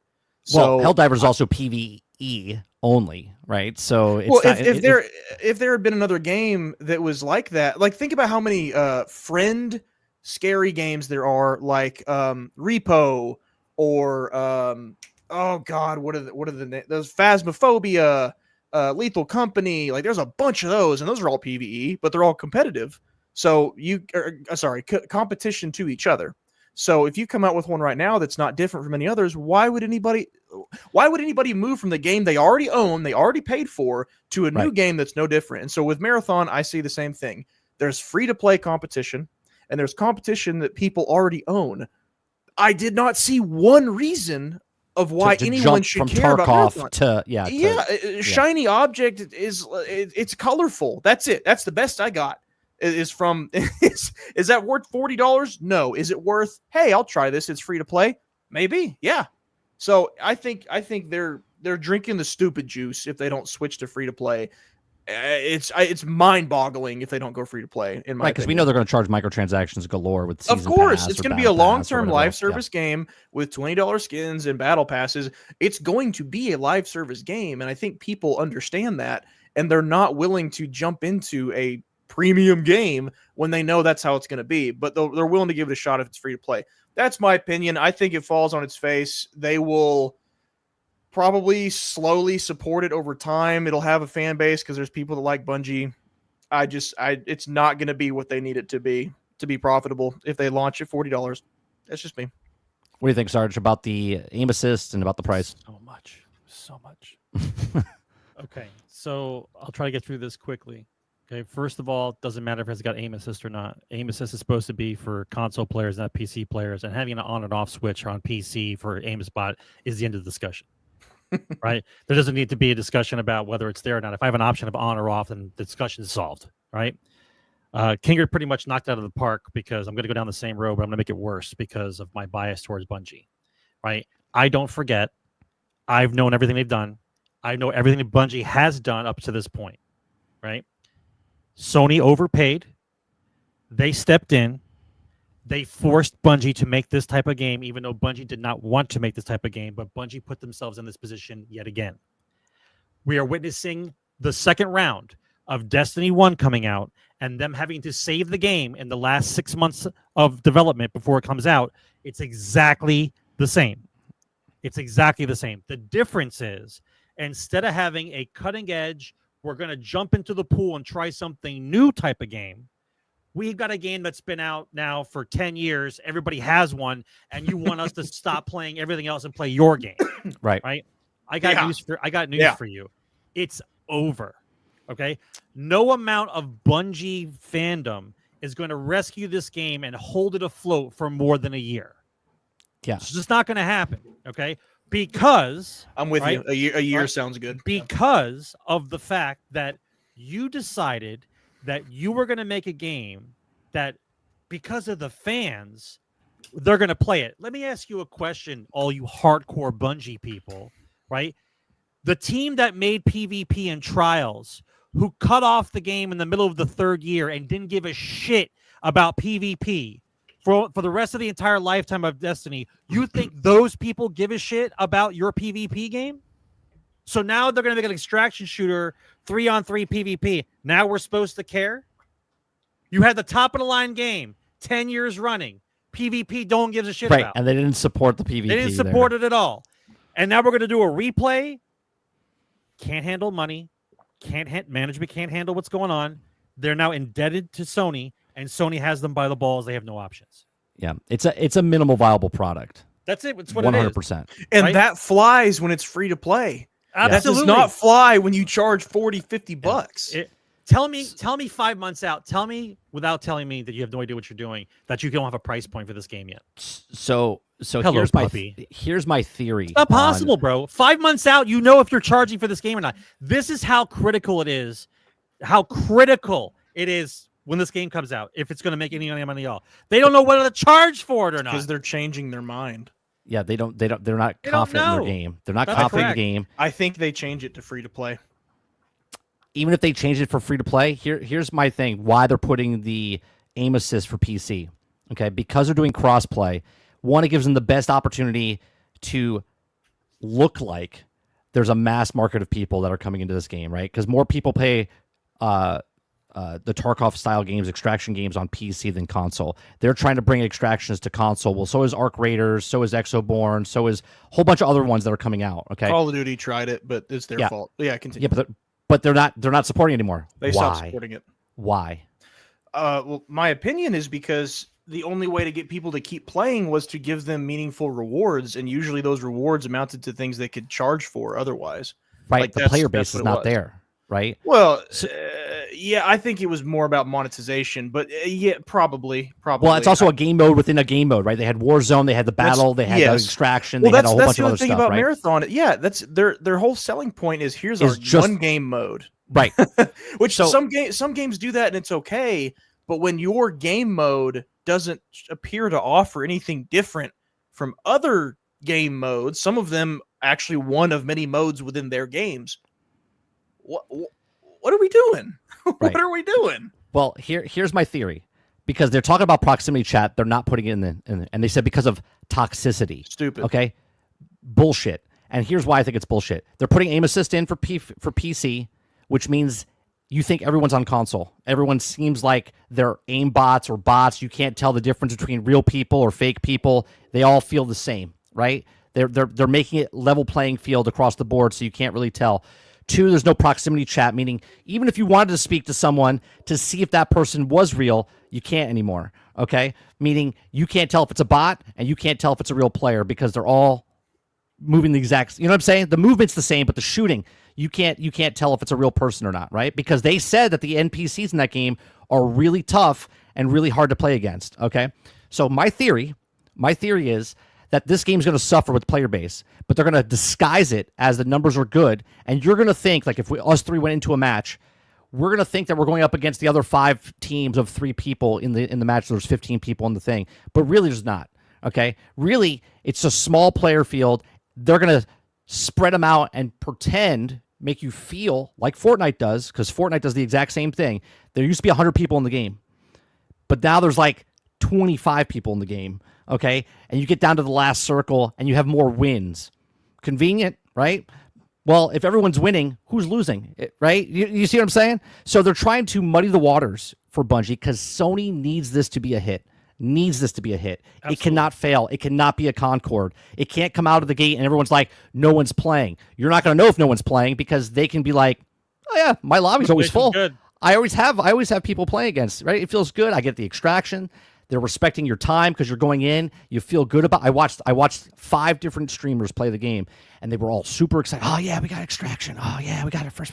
That's exactly it. The training you to think that, oh yeah, I extracted, I got out of this, right? And you don't know if they're real, you don't know if they're fake. You're just playing your game, and you feel like, and you'll have those encounters against actual people, but they won't be as many as people think there are, right? Maybe in the beginning, because there will be a player base because it's a brand new game. But then as the months go and the weeks go and the months go, there's going to be less and less people, but it's still going to feel like it's populated because there's going to be more bots in the lobbies than actual people. What do you think? You think I'm crazy? When you started speaking, I was ready to call you a conspiracy theorist. As you went on, I think I came to the conclusion that I'd take it a step further. Okay. I think you're correct in everything that you. Well, my lights just went out. that is the spirits. That's the spirits about. That's a Bungie attorney outside cutting off. Bungie hit the wrong button. They're like, wait a minute, try to show off his camera. Yeah. So as you continued on, I think I would take it a step further, in that I would say it's not about convincing people there's a lot of people playing. It's about skill-based matchmaking and player retention. And that's that step further in. It's not just about making you feel good every game. It's about that slot machine feeling of win a little bit, lose a little bit, win a little bit. Because in an extraction shooter, a loss is a loss. Like, you lose everything. It's very punishing. It's very punishing. It's not like Call of Duty regular multiplayer where you respawn, die. You might have just lost hours of progress, maybe days, maybe even weeks with that death. And I think a lot of extraction shooters probably know, hey, sometimes people get off when they die. They get off the game. Yeah, they're like, done. Fuck this, I'm done. They're done for the day. Their session of playing is over. Absolutely. And so they're taking into account, okay, we've got to have some form of skill-based matchmaking or some kind of artificial player retention to keep people invested. And my first thought would be, well, you just adjust the difficulty of the bots. But then you start talking like, well, the bots could be other players. Oh, and then you give those bots some decent loot that you can put the new steal. skins on them. You put the new skin. Fortnite does it. New skin comes out in Fortnite. They have the bots dressed as those skins. I mean, yes, they do. Halo does the same thing. Yeah. And you go, okay, so here's a bot team that looks and plays like players that's going to be mildly easy to kill. They'll put up a little bit of a fight, but when they die, the players playing are going to find a really good piece of loot on one of these guys. And that's going to keep them playing for another round after this. Yep. And now that I've put that together after what you've said, I'm like, that actually makes a lot of sense. So they want to make the playing field as even as possible because it makes it harder to detect when somebody's a bot. Correct. Right. And if again, like you said, if someone loses, they're out, man. They're out. My dog laid on one of my switches. That's why it went out. Anyway, okay. I compared. It was perfect timing on your dog. He's comedic. Yeah. So I compared a lot to Sea of Thieves. Now, Sea of Thieves is not an extraction, but I can make comparisons to Sea of Thieves to an extraction. Okay, because when you play Sea of Thieves, it's a PvPvE game, right? And if I come in and sail across the water, get all the gold and loot and stuff. This is before they made all the changes with the season pass and the loot system, right? Where before if you just picked up the gold, you only got what you got brought back as the extraction when you got back to base. Okay, Yeah. So if you're on for 2 hours, your boat's full of stuff, and you're like, man, I'm having a blast. I love this game. This is so good. I'm a pirate, and then someone comes over and takes all your shit in 3 seconds because they're a better player than you. Oh, it's a galleon, and they have an entire team, and I'm by myself. You're like, I just wasted 2 hours of my time. Fuck this game. I'm out, right? And that's a lot. And so much so, Sea of Thieves adjusted, and they made a separate PvP mode where people were just fighting against them, but those people got bored because they weren't going up against noobs that they could take advantage of. They were going up against other people that were just as hungry as they were to sweat matches. So then Sea of Thieves went, no, we're going to put them back in the thing, and then we're going to put this thing where if people want to fight, they can dive down, come into a server where someone's fighting, and then they'll fight, but then there's other people which they'll distract from because these guys are fighting, and the person that's in that world is like, oh, those guys are fighting. I'm gonna go over here and get my loot, right? But now they've added battle passes and stuff like that, where if you sail 10 feet, they're like, here's 10 gold. You know what I mean? Like they give you stuff as so you're they're respecting the player's time now. So even if you lose all your loot in that game, you're still making the plunder pass go up, and you're still getting gold here, currency here, a free skin or whatever it is, and that's just free, just for your time. That's what extraction needs to do, and that's why Bungie's trying to do the casual extraction. They're not trying to go for the hardcore. Hardcore people are going to come. Hardcore people might stay because they're either Bungie, like you said, they're fans of Bungie. Maybe they're fans of extractions. Maybe they're just fans of Sony. Whatever it is, they'll play the game. But as time ticks on, that population is going to go down and down and down. And if they realize the population is going down, then other people get on board and they're like, well, no one's playing, I'm out. But if that blind is blurred, people don't know if they're real or fake, and they're winning and getting the loot, like you said, they're going to keep playing the game because that's, at the end, in their head, they're cool. They're good at the game. They're having fun. Let's put it this way. I don't think they have the balls to lose as much money as they have with Concord, so they're going to have to charge up front to recoup some of the money initially. I think it's a $40 game when it comes out. I don't think they can do free to play.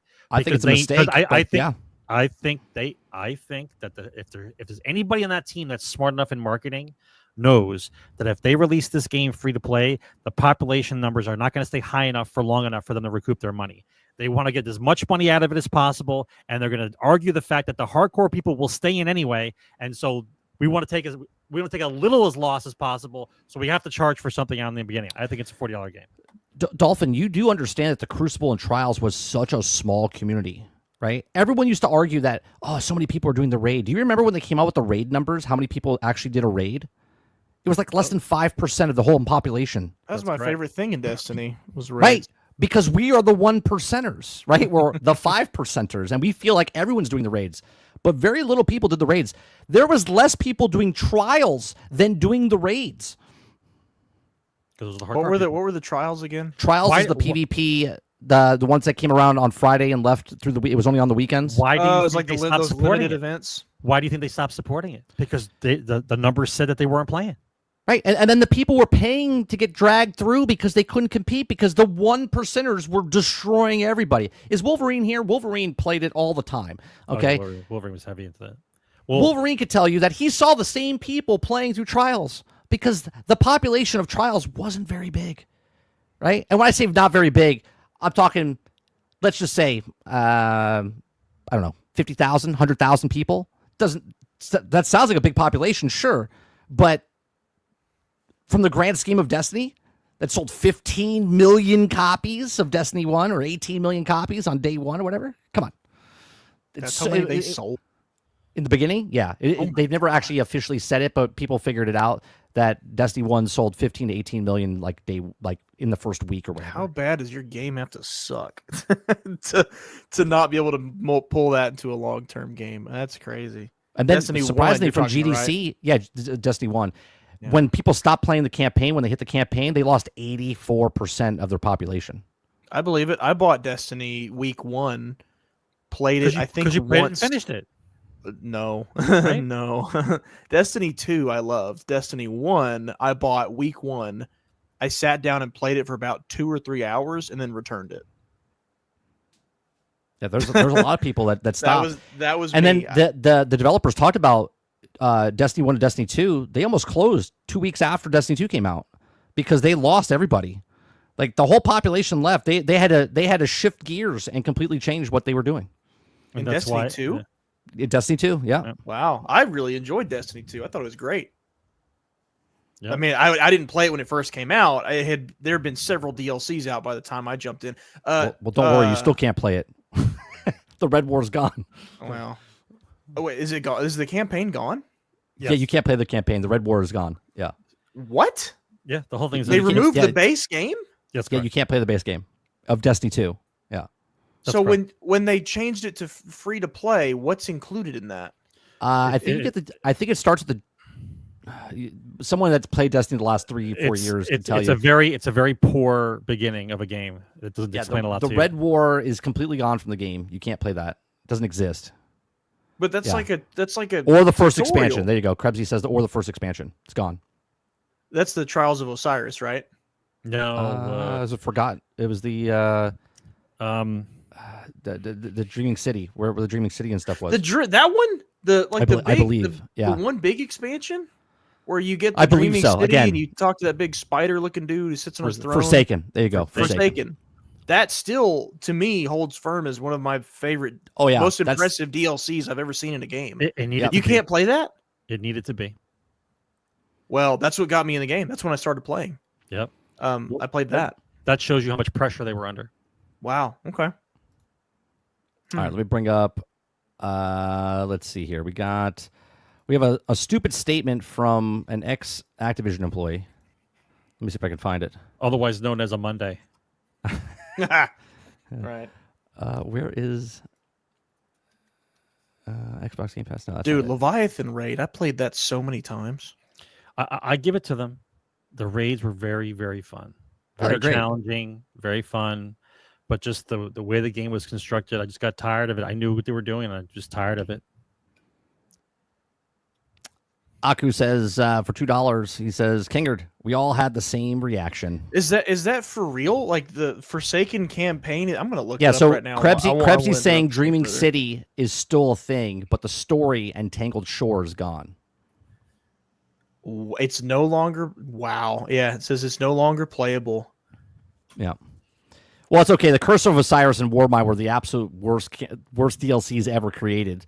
I played them all. I went from the base game through every single DLC. I got all the way to Gambit. Liked that game mode a lot. Thought it was good. That was fun. Thought the Black Armory was stupid, but Gambit was cool. And then I think right after Gambit is about the time I stopped playing. I played up until the Lightfall. That was the last one I played. That was right after I stopped playing. And I tried to get back into it, and it was not user-friendly at all for someone who hasn't played in months or years. Nope. I hated Lightfall because it was like, go to the city, and then do the mission up in the upper left-hand corner, and then come back and turn that in, and then go back up to the left-hand corner, and then go back here, and then go back to the left-hand. I was like, I'm done. I was like, I can't do this. I didn't finish it. I came back to Destiny Beyond Light, 2 thank you. To play That's that. it, Beyond Light. Beyond Light. Is that the one where you're on the moon, right? No, Shadowkeep. That was Shadowkeep. Shadowkeep was before that. Yep. Thank you, Chad. When the moon came back, when they brought back the moon, that was Shadowkeep. Oh, then I never even played Lightfall. Yeah, Lightfall came out 2 years Light, after. That's what they said in chat. Yeah. Okay. Yep. I haven't played in like 4 years. So whenever Beyond Light came out, that's the last time I played. I played for like 6 weeks, and then I stopped. When you log on, it just throws all these messages at you. Oh my god! It doesn't give you any kind of like, do this first, then go do this, then go do this. That's what the campaign was for. God, that's so stupid. That's so stupid. That's crazy. I didn't know that they removed Forsaken. So people who bought it and paid for it as a DLC no longer have access to it. Nope. Can't play it. How's that legal, dude? But that's the next step, and that's the next. Well, hold on. You didn't hear about the lawsuit, right? So there's a lawsuit going on about a guy wrote the story, and he's accusing of Bungie stealing his story, and it's exactly the same as the Red War. Just conveniently, though, that the Red War is non-playable anymore and doesn't exist anymore. Right. Okay.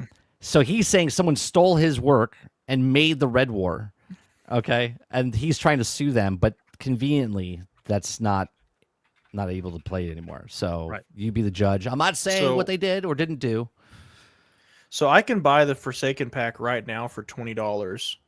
You're telling me that doesn't give me the campaign? It just gives me probably a raid? Yeah, like the DLCs or whatever else. The story's gone. Well, it was $60 actually. Now that I think about it, it was $60 back when it first came out. So now it's $20. Why? And now you want? Well, that's called inflation. Yeah, but that's why they've lost 85% of their player base. I had no idea. I knew they removed the DLC that everybody hated. I had no idea they took out Red War and Forsaken. That's crazy. I'd have made a video on this if I knew that. You still can. It's probably old news now. I could probably do a video on Bungie as a whole. The destruction of Bungie as it's approaching. You can do a whole video about the past for Bungie. Well. Speaking of Palpatine lightning. Speaking of idiotic things, this statement, all right, Oblivion Remaster could never hold up against a modern masterpiece like Elden Ring, according to ex-Blizzard boss. I would love to be proven wrong. So this is coming from Mikey Barra. So we're going to scroll down a little bit here. and see what Mikey Barra says. Oh, He Mikey. says, Mikey Barra, just to let you guys know, this is the same guy that just said that I wish I could tip devs like individually. Like if you like the music in a game, you could just tip them. You just even though you're paying for the game. This is the same guy that talked trash about Marvel Rivals, isn't it? Yeah, he talks a lot of shit. Right. He's got a lot of spare time in his retirement. So Mikey Barra says, I'm skeptical about a 20-year-old remaster that was once fantastic, now remastered. Will never hold up against a modern masterpiece like Elden Ring. The bar was simply moved from the safe open world RPGs to what Elden has brought us all. Look, it's not even in the same neighborhood. neighborhood. Not even the same fucking ballpark neighborhood. You got ratio planet. too. Look at the replies and likes. It's not even in the same neighborhood. Yeah, 680. Like what? Let's read some of these replies, shall we? Let's look at some of these. I see your point, but I also believe that this was a remaster lack of innovation. It's like watermelons and bananas. We're not even talking about the same fucking type of game. It depends. Did you play Silent Hill 2 remake? See, look at his first response to the Simon person. He says, I hear you, but I think we've had so many remasters that nostalgia is limited. I could be wrong, but I think the gaming community wants fresh and new more than ever. That is somebody who does not actually understand what makes a good remaster and why people like the games that they do. That is a suit who sees remaster as an even playing field for everything that says remaster. Like this sold on Steam just based on these numbers. 1.5 to 2 million copies. It's just based on these. Yeah, dude. It's just another person working at the top who doesn't actually know why people play games. That's it. Yeah. That's all that is. Yeah, that's it. Absolutely. No concept at all. I just think it's funny. Like you're remastering, right? He's okay with Last of Us, right? Getting remastered. He's okay with games that are 5 years old getting remastered. But a game that's 20 years old that people loved, make a game, sell a game, masterpiece at its time when it came out, is now remastered, and he's like, I don't know. It's so tone deaf. Just like you said, it's a suit that doesn't know. And he was a gamer, right? He ran companies, for God's sakes, and now he has these takes of, this doesn't compute. He's drank the corporate Kool-Aid for too long, bro. Yeah. Says, have you tried it? It just reminded me when he said that. But have you seen it? Have you played it? Have you seen it? That's what what's his name? Randy Pitchford said when he bought Borderlands. In his mind, a remaster 5 years out is fine, but a remaster that's 20 years is too far gone to fucking care about. Right. So yes, exactly. When else would you do a remaster? What the Stoots are probably thinking of when they hear remaster is 90% of what PlayStation's come out with in the last 6 years. That's probably what they're thinking of. They're not thinking of games that are effectively timeless, but more so we're still at a day and age, we're not so far past it that a lot of the gamers have died. Like there's still a lot of us who are still playing video games who also played that, and enough time has passed where most of us have not touched that in several years. There's a whole generation of people who have never seen it. You combine those two things together, people who haven't touched it in years but know they love it, and people who hear how great it was but have never tried it, and you've got a recipe for success. Now, had they waited another 20 years, maybe not. Maybe it wouldn't have done that well. In another 20 years, I'd be actually in a VR suit in the game. There's that. You can actually do VR, Sarge, in Oblivion right now. Somebody sounds great. Well, no, I'm talking about like full suits. I'm inside like. Oh, I got you. Ready Player One shit. I'm like in the game. Like this guy says, Elden Ring and Oblivion are two completely different games, Mike. That's right. Not like Sarge said, it's comparing watermelon and an apple. It's like what are you talking about? Makes no sense, man. It doesn't make sense. That's the kind of person that I just say, shut up. Like I don't say that. I don't say that a lot. Usually, I try to have some nuance. With that, I'm just like, shut your mouth, dude. You don't understand what a remaster is. I would say we're so close. It's only been out for what, 2 days, 3 days. I am tempted to say that I think Oblivion, and I haven't even tried it yet, mind you. Okay, just based on what I've seen, there's bugs like buggy audio that has stayed. It's part of the charm, and they kept it. Visuals have been updated. And combat has been updated, but not totally swapped out. The cheats are still there. The cheats are still there. How to level up stuff. There you go. How to get gold. How to get that. How to level up. Like quicker. I've heard the audio of that lady that says the same line twice, That's still there. They left it alone. They didn't re-record everybody's dialogue. I'm just like, this might be a golden standard for remasters, and if you can't do it like this, don't bother. I'm thinking that. No, I'll agree with you. Yeah, because look at what they did. It's got some bugs to work out. It's got some stuff they can. Look what they did to the definitive edition for the Grand the Theft Auto one. buggy. When they did the remaster for the Grand Theft Auto ones, those were horrible. Well, Horrible. Even if that game had worked properly, there still wasn't really a reason to play it aside from the accessibility thing, because it was on some newer consoles. Yeah. It didn't look that different or wasn't supposed to look that different, but they changed up the art style to where it didn't look, they didn't have to do what they did. Yeah, it didn't make sense. But this, they're improving it. Well, I will say, I feel like the original Oblivion was a lot more vibrant. This one, I haven't played for myself. More brown tones and stuff like that. Yeah. I find that a little bit strange. I think that has to do with the Unreal Engine. You think so? I do. The stuttering that's happening in the game happens a lot. I don't know if you guys played in third. Well, you haven't played it yet, but Sarge, if you noticed in third person, are you on console or PC? I'm on console. Oh no. Yeah, there's a bit of a stutter when it happens when you're in third person. You have to take off you have to go to the options. You have to take off the reflections. You have to. Okay. Well, then my next thing I was going to say. You set it for quality. You set it for performance, and you take off the it's SSL and reflections. Okay. Because the next thing I was going to say, it's funny because if you go to third person, even in first person, and like there's a body of water in front of you.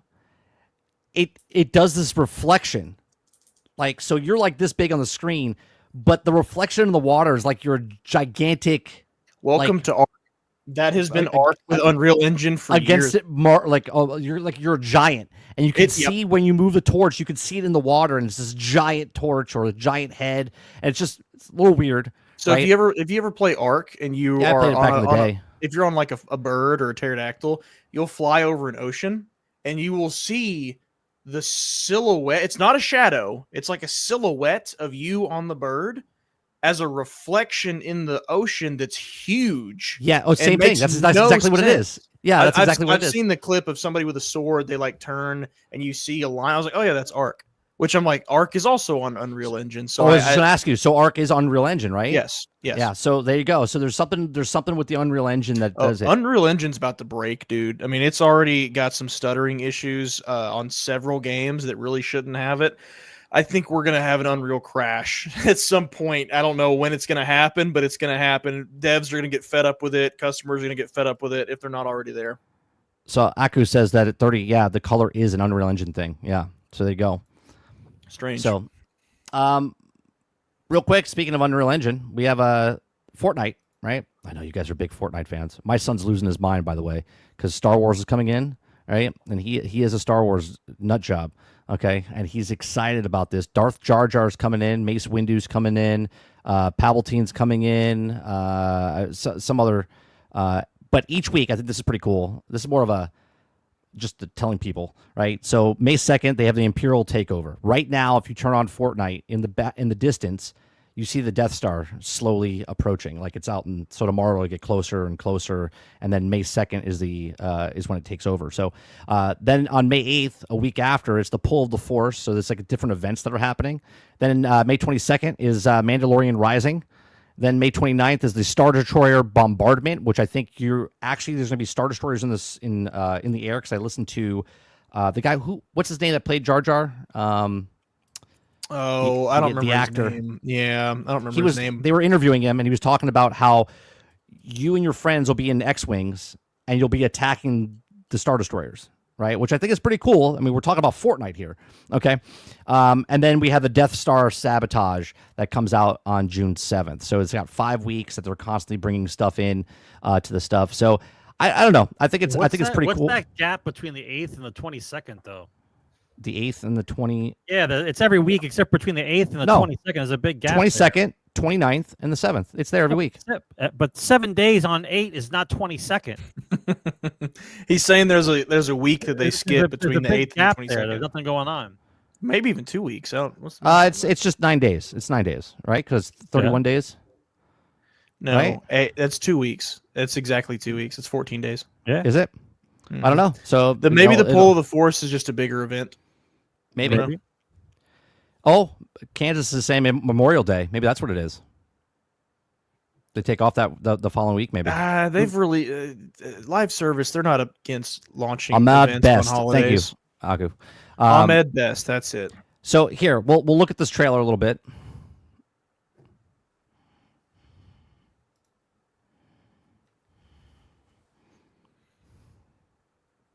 No sound. It's okay. Don't worry about the sound because I don't want to get hit. Okay. You don't need to hear it.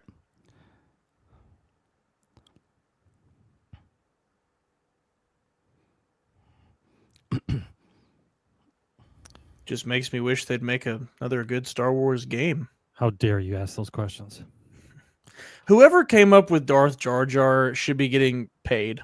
Absolutely. It was a meme, and now It was a meme.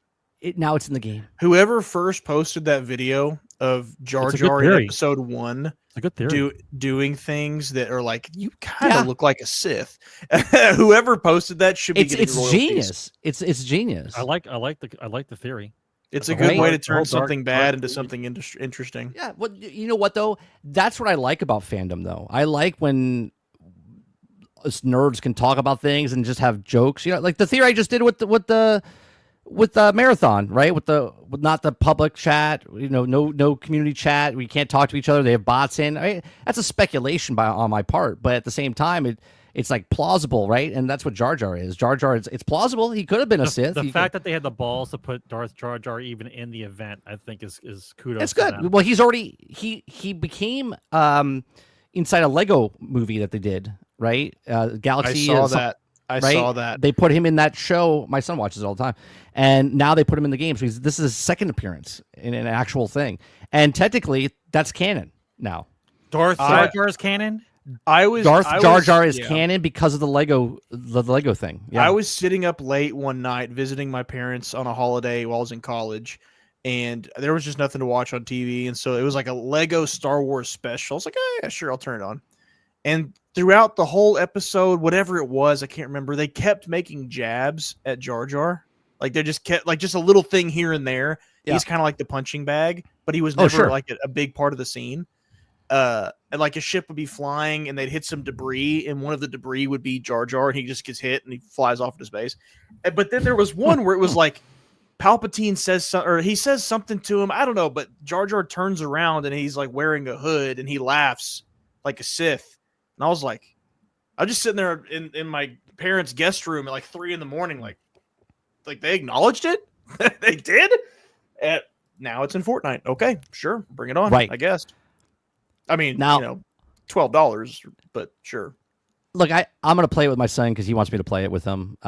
They just put the Teenage Mutant Turtles. They added more stuff for the Teenage Mutant Turtles inside the game as well, like more of the game mode stuff. So you're going up against more bosses. They made a roguelike within Fortnite itself. I am really interested to see what Disney does with that $1.4 billion deal that they have with Fortnite. They're building like this whole world. Like if they put a Star Wars world inside, like I was talking to my son earlier today, I was like, I would like as a person, because this is a FOMO thing, right? They're bringing it in and it's gone, right? And then you can never play it again because they're taking away the map.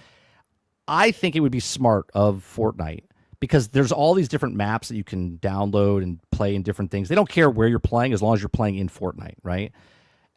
What do you guys think? Would it be smart of them, since they're charging for everything anyway, that at the end of the season, if you want to continue playing on this map, that you pay for it? You pay for it, it unlocks that map for you, and then you have full access to that map after it's gone. Would you pay for something like that? If not outright removing it for their deals with other IP. Sure, because it's licensed and stuff like that. Why wouldn't it be an option? Well, they change the map all the time. It evolves each season, right? Because it's Star Wars theme, what I'm asking, like if you like Star Wars, then could you purchase that map and run around the map with Star Wars? It functioned no differently from a DLC. I mean, that's what map packs were back in the day. $10 and you get new maps, and it segregates the player base. I mean, I don't know if they do that now. I think they're missing an opportunity. Most games avoid that because they don't want to segregate the player base. But they're segregating the player base anyway, right? Because when's the last time you played Fortnite? I can play anything in Fortnite for free, though. No, I understand that, but they're segregating the population because people are playing their own separate matches, their own creator content. They're not based on monetization though. That's like true. There's not a paywall there. That is Save the World. Save the World's there, and that's a paywall. Yeah, but like, I mean, well, it is. I mean, that's where it started at. I know, but in comparison to everything else on Fortnite, there's no way Save the World is a comparable player base to like their battle royale. Surely not. Right. I mean, the Lego is not a paywall, but there's a lot of people playing that as well, or the Rock Band stuff, or the Rocket League stuff. Save the World is a matter of coincidence or circumstance because that's what the game was when it first came out. Yeah. The Save the World plays like something that somebody would make in creator mode right now. Yeah. No, absolutely. It's no different from something you'd play somewhere else for free. Yep. So I guess to answer your question, I think that would depend on licensing deals. I think that'd be tough. But I definitely see them changing it, like removing things and adding things and removing things. Because think about it, a real world theme park would love to do that if it weren't so expensive. Absolutely. If they could, if they could remove all the stuff. If you could rip out Mount Everest from Animal Kingdom and put up I don't know, some Guardians of the Galaxy theme, something or other, without having to actually operate heavy machinery, absolutely they would. So yeah, I'm sure. You saying that, Kingerd? I just thought about it. If Disney has a deal, they could put Epcot in the game, right? In the game, and the ball is the Death Star now, and the park and everything inside Epcot is the different lands, Hoth and Andor and all the stuff around the actual. Like they could literally change it like that with inside the game, and you're just like you said, a theme park, and they could just constantly change it and put new stuff in. It's pretty cool. Yep. What do you thought, Sarge? Do you think they should charge for stuff like that for the map or no? I mean, I don't know if it should be charged, but I think it should be a map that you get to choose because, like Kingerd says, if you start segregating the player base, you don't get enough people to play the maps, right? There's already bots in there anyway. But if it's in cycled anyway, what's the difference? Right. If you're being, I don't know. cycled, I think a lot of the stuff is really cool. Like my son didn't like the last map. It was like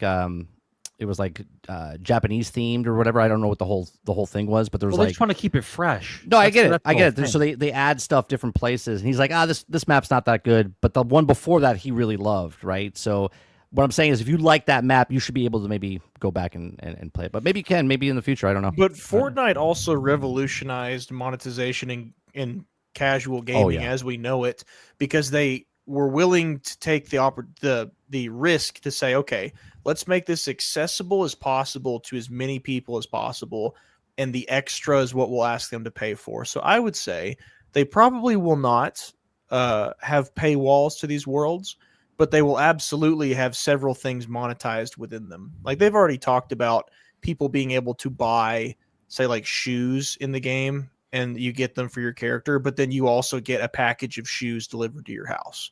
Like that's already been a discussion. Right. So I think make a Disney World kind of thing where there's like merchandise and collectibles and T-shirts and clothing, and oh yeah, man, that they would rather have that than their $10 a month paywall for it any day.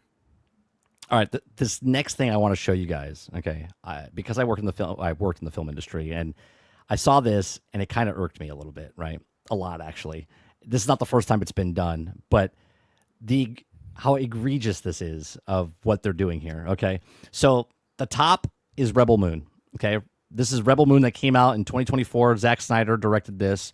Bottom is Andor Season 2, Episode 1. Tony Gilroy is a director for this, right? I want you to see this. This is a 1-to-1 shot, 12 seconds, and tell me if you notice anything similar, okay? Just let me know if you see anything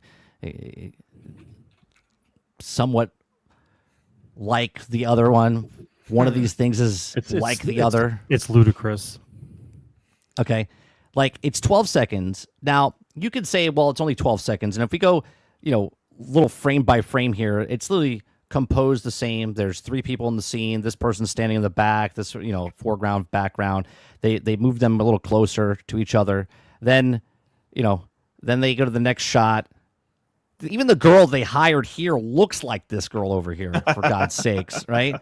Then they have the next scene, and they turn around, and ethnicity woman, right? Illegal immigrant. That's what it is. Okay. In both Rebel Moon and also she's not from this planet. She's living here to stay away from the bad guys.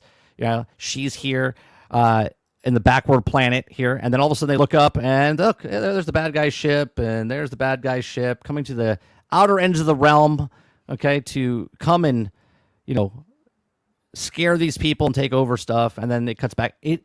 This to me is the laziest filmmaking in the world, right? When you literally just steal. Now, obviously, you could be, where you get inspired by someone else's work. This is a one for watch. This is a shot. This is literally a 1-for-1, and this is just 12 seconds, obviously. Okay, but come on, what do you guys think about this? I'm shocked at how bad the green screen looks on Disney's. I'm not shocked, but it's funny. Is that the world through time? What's the thing called, Mike? The room? It's the room. Yeah, the void. The void is what it is, right? The volume. Sorry, it's the volume. Have we considered that? You know, I don't necessarily believe this, but just throwing out the possibility. Have we considered that this would be such an obvious way to film this kind of scene that maybe that's why it's so close? There's no other way. There's no other way. Like the medium shot's exactly the same medium shot. No, of course there's other ways. I just mean if you have people who are like-minded in Hollywood work around each other and know each other and whatever, and they might think similarly to one another, especially in the high-budget sci-fi realm. I mean, I don't know. You know, well, I'm not saying I'm not saying like, oh, it's a complete coincidence. I'm just like, well. Well, you know? let me add this to it, right? So Zack Snyder pitched Rebel Moon to Disney as a Star Wars story. Okay. They said no. They didn't like it. So he went to Netflix and they said, go ahead and make whatever you want. We'll put it. And that's what Rebel Moon is. It's a really shitty version, but it was supposed to be a Star Wars. It was meant for a Star Wars story.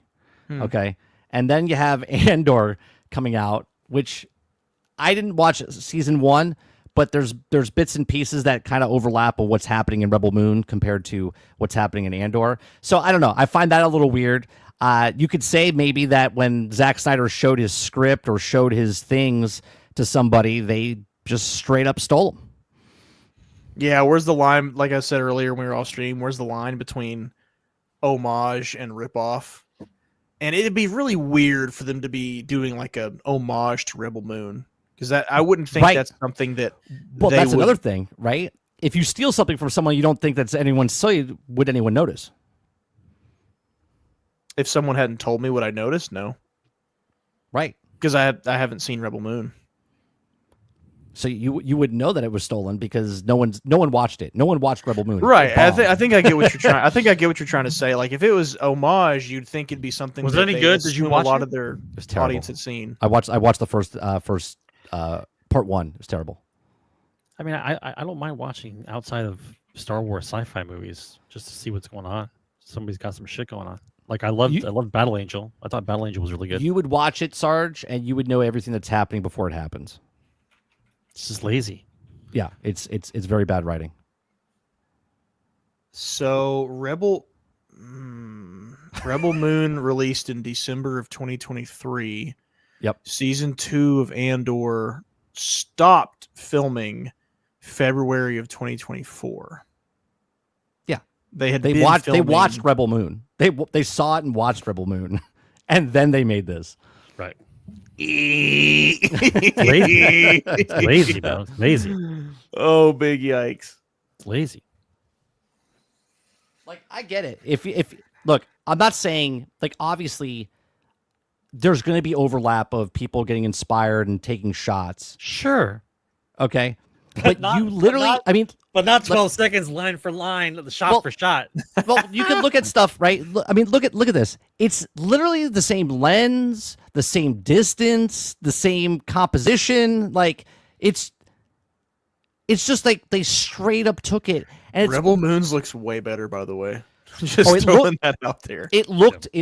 Rebel Moon visually looks really good. Well, that's the every movie Zack Snyder itself movie. Is absolutely garbage. It's a garbage. Somebody needs to keep Zack Snyder out of the director's chair and just tell him, hey, you're one of the world's best cinematographers.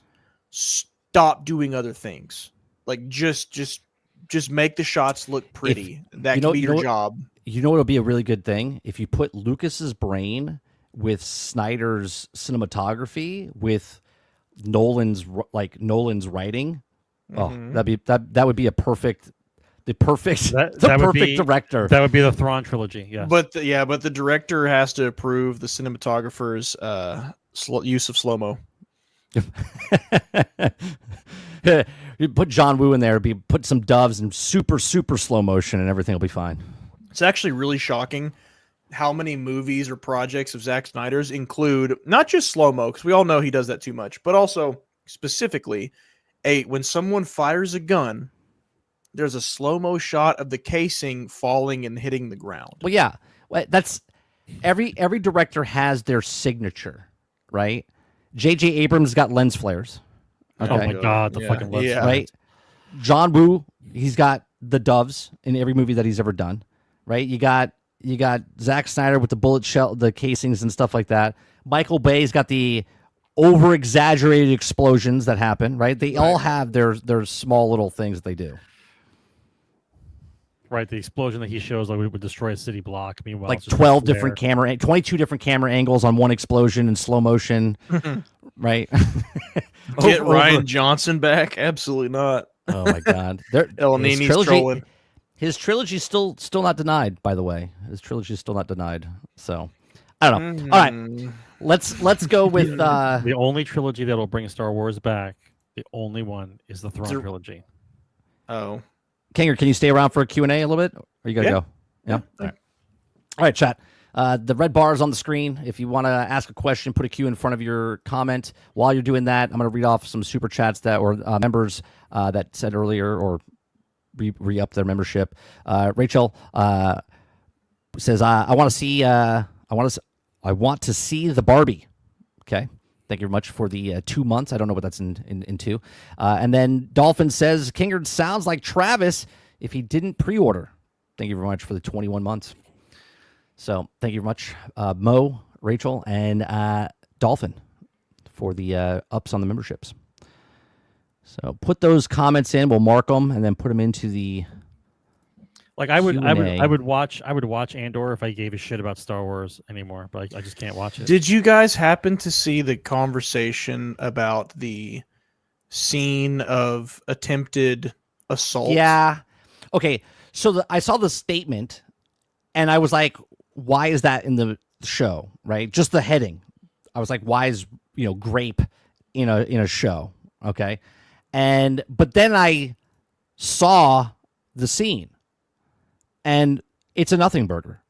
It's absolutely nothing. They're blowing it out of proportion and taking what he said out of context. Okay, because his context of him saying is that we're all a product of grape. If you guys want to replace grape with, and he's not talking about like your mom and your dad did that and that's how you're born. He's talking about just the culture of back in the day. That's what happened. People took from other people. Correct. Right. So that's Tony Gilroy's statements taking out of place. And then the actual scene in the actual show is nothing. It's a guy grabs her arm, shoves her, he hits him, and then he gets killed. But the word is spoken, right? No, I don't. She says he tried to me. I don't know if she says the word. It's just it was an assault, and it's alluded that that's what he was going to do to show that, at least what I saw, to show that the Empire is bad. Well, the Empire's bad, we know that because, well, they blew up the fucking planet, right? They have a Death Star in past the point of this, and if you didn't know that, then you didn't watch Star Wars, right? Mm-hmm. So like, the Empire's bad. We don't have to think that they're also graping people. You know what I mean? You see what I'm saying? They're just trying to get a rise out of people. That's what they're doing. It's one of those things where technically in just about every IP you can imagine where human beings interact with one another, yes, we can all assume that certain crimes happen. In what way is that needed to be depicted or attempted to be depicted? It doesn't. I agree. I don't think it should be, but there's a lot worse things that happen in Star Wars then, I mean, Anakin slaughters children. I'm aware. The aware Sand of that. People assaulted his mother. Right? There's other things that have happened in the movies that people weren't appalled by. But there's been fighting and conflict in Star Wars and death since the very first outing. Sure. And there's been implied relations, like with Padme getting pregnant, but we've never gotten that I'm aware of. It doesn't need to be in there. Scene. Not Star Wars. Not in the actual films. In the novels, in the comics, yes. In the actual movies, no. Yeah, but the comics gave us zombies too. We don't need that. Sure. No, but what I'm saying is what you're saying. If they did a Game of Thrones scene, 100% I agree with you. Right? That's not necessary to be in there. That's not what the line is. The line is spoken. He tried to R me. She screams. Yeah, that's fine, but they show nothing. It's nothing on the screen. They show absolutely nothing on the screen as far as, like, he didn't take his zipper down and then they cut to a train going into a tunnel. You know what I mean? Like, there's nothing along those lines of saying that this is what he's. Do you understand what I'm saying? If you go watch the scene. Yes, but if my son were watching Arthur.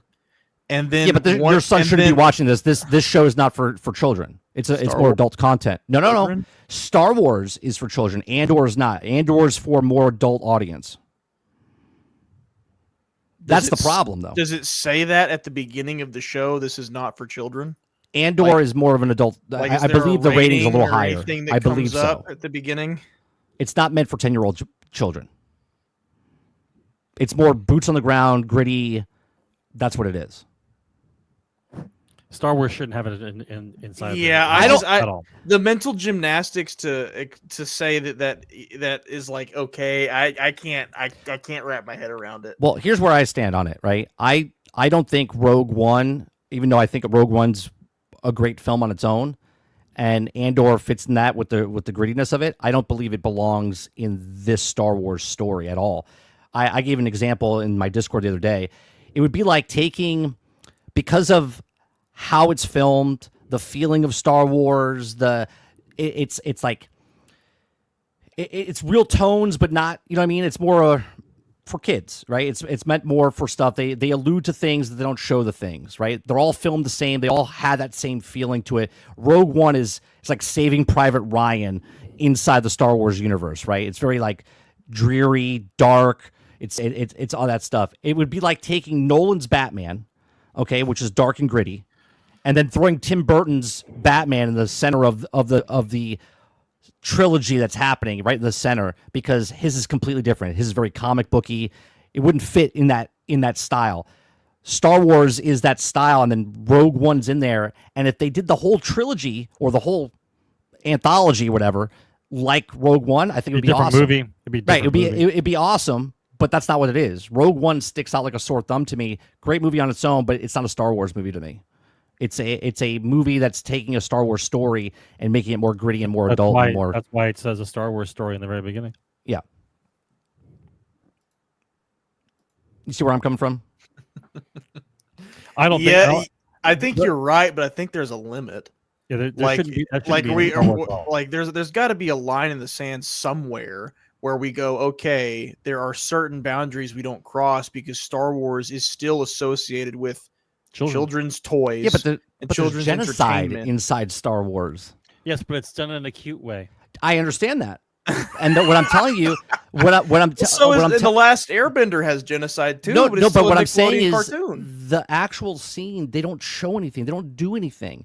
Yeah, but the speaking the word, it just like there's just in entertainment. You ever heard of ratings creep?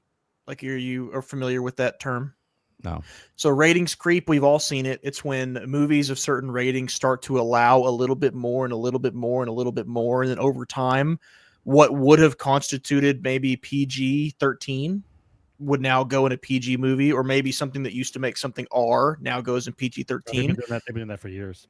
Yes. And so that's why you ended up with a PG-13 rating. Yes. So I feel as though there are certain things that don't have any place because they don't actually advance the story.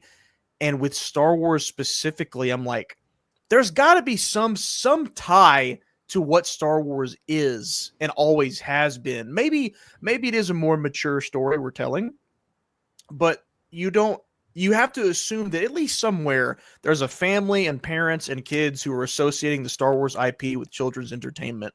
And to put that word spoken TV clearly 14. by the protagonist. It's rating TV 14 is what it's why would Disney have purchased it if it wasn't felt that way? Right. Why not just like 30 you like to say about like bad remasters or remakes, why not just make something else? If you want to be that different from what came before, just make something different. I agree what you're saying 100%. I'm thinking people are taking this and blowing it out of proportion. They really it's really nothing when you watch it. It's like a skip. So I'll try to pierce the veil here. The word is enough. The word being spoken is enough because it makes clear that one, yes, that crime exists in this universe, but sure. Two, there was a character on screen who had that motivation explicitly. Like we've seen 100 times in movies where like a guy will like hit on a girl a little too much and she'll like kick him in the balls and then he goes, oh, and then they like run away or whatever. Like we've all seen that. Like, yeah, I don't think what happened on screen, from what I'm hearing, I haven't seen it, is really that intense. But to explicitly state what was about to happen by using the real world term of the crime in Star Wars? Right, I agree. I agree, but the article written, taking his words out of context, and then really blowing the out of proportion of what it is. I mean, yes, it's a line. It does say the word. Oh yeah, his quote on it's weird. I'm honestly kind of just ignoring that because I thought it was really stupid. But like I'm more so just like I'm trying to figure out. But where do you So where do you draw the line? Killing younglings, right? Alluding to murdering children on screen is fine. Alluding that the Sand People did the thing to his mother is fine. Mm-hmm. But saying the word is past that line. Yes. Why? Because sexual violence and implied off-screen violence are just not in the same ballpark. But they don't show any of the violence besides him grabbing her and pushing her. They show an attempt. Well, they showed it grabbing her and pushing her, not bending her over and trying to...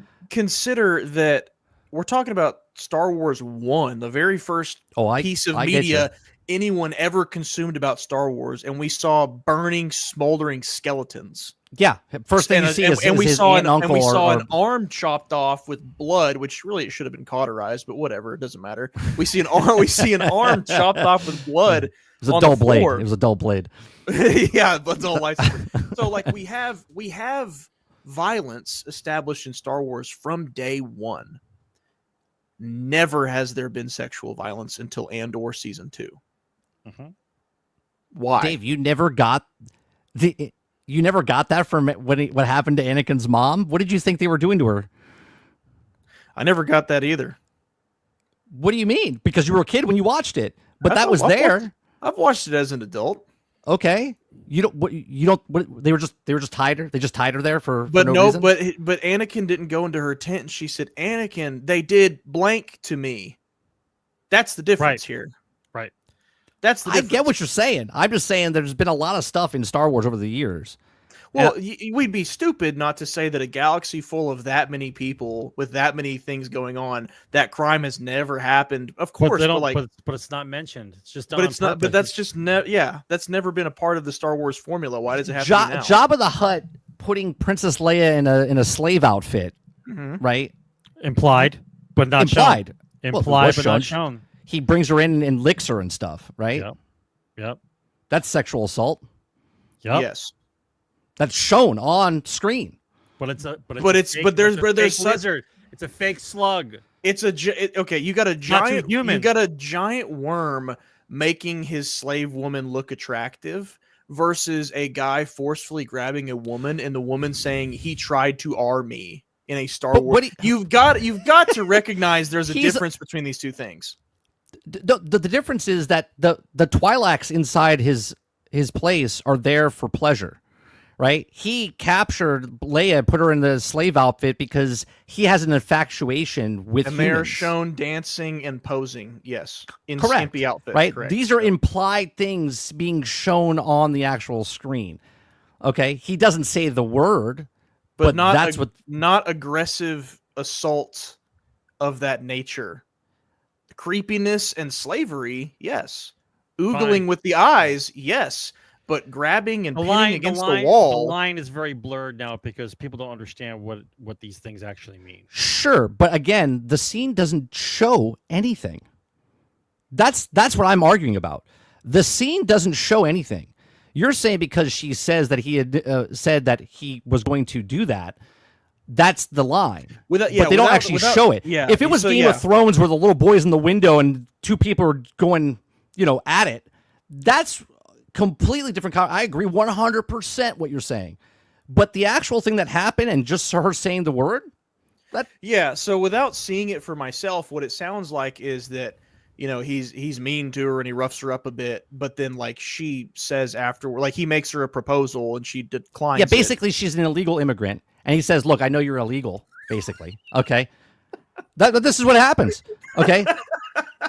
So I'll tell you what, I'll let you slide if you do me a favor. Right. And she says no, and he gets aggressive with her.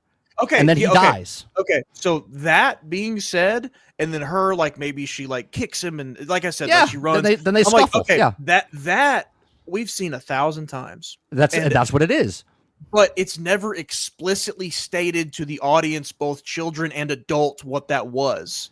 Yep. Because the adults can understand or maybe think about the implication. The children are completely oblivious to it, like Anakin and his mother. The topic that should be talked about is somebody in the writer's room said that this is necessary for the scene, that we need to say it. I totally agree with you. Don't need it. I agree that it shouldn't be in there. Even if you're doing a grittier Star Wars, that doesn't need to be in there.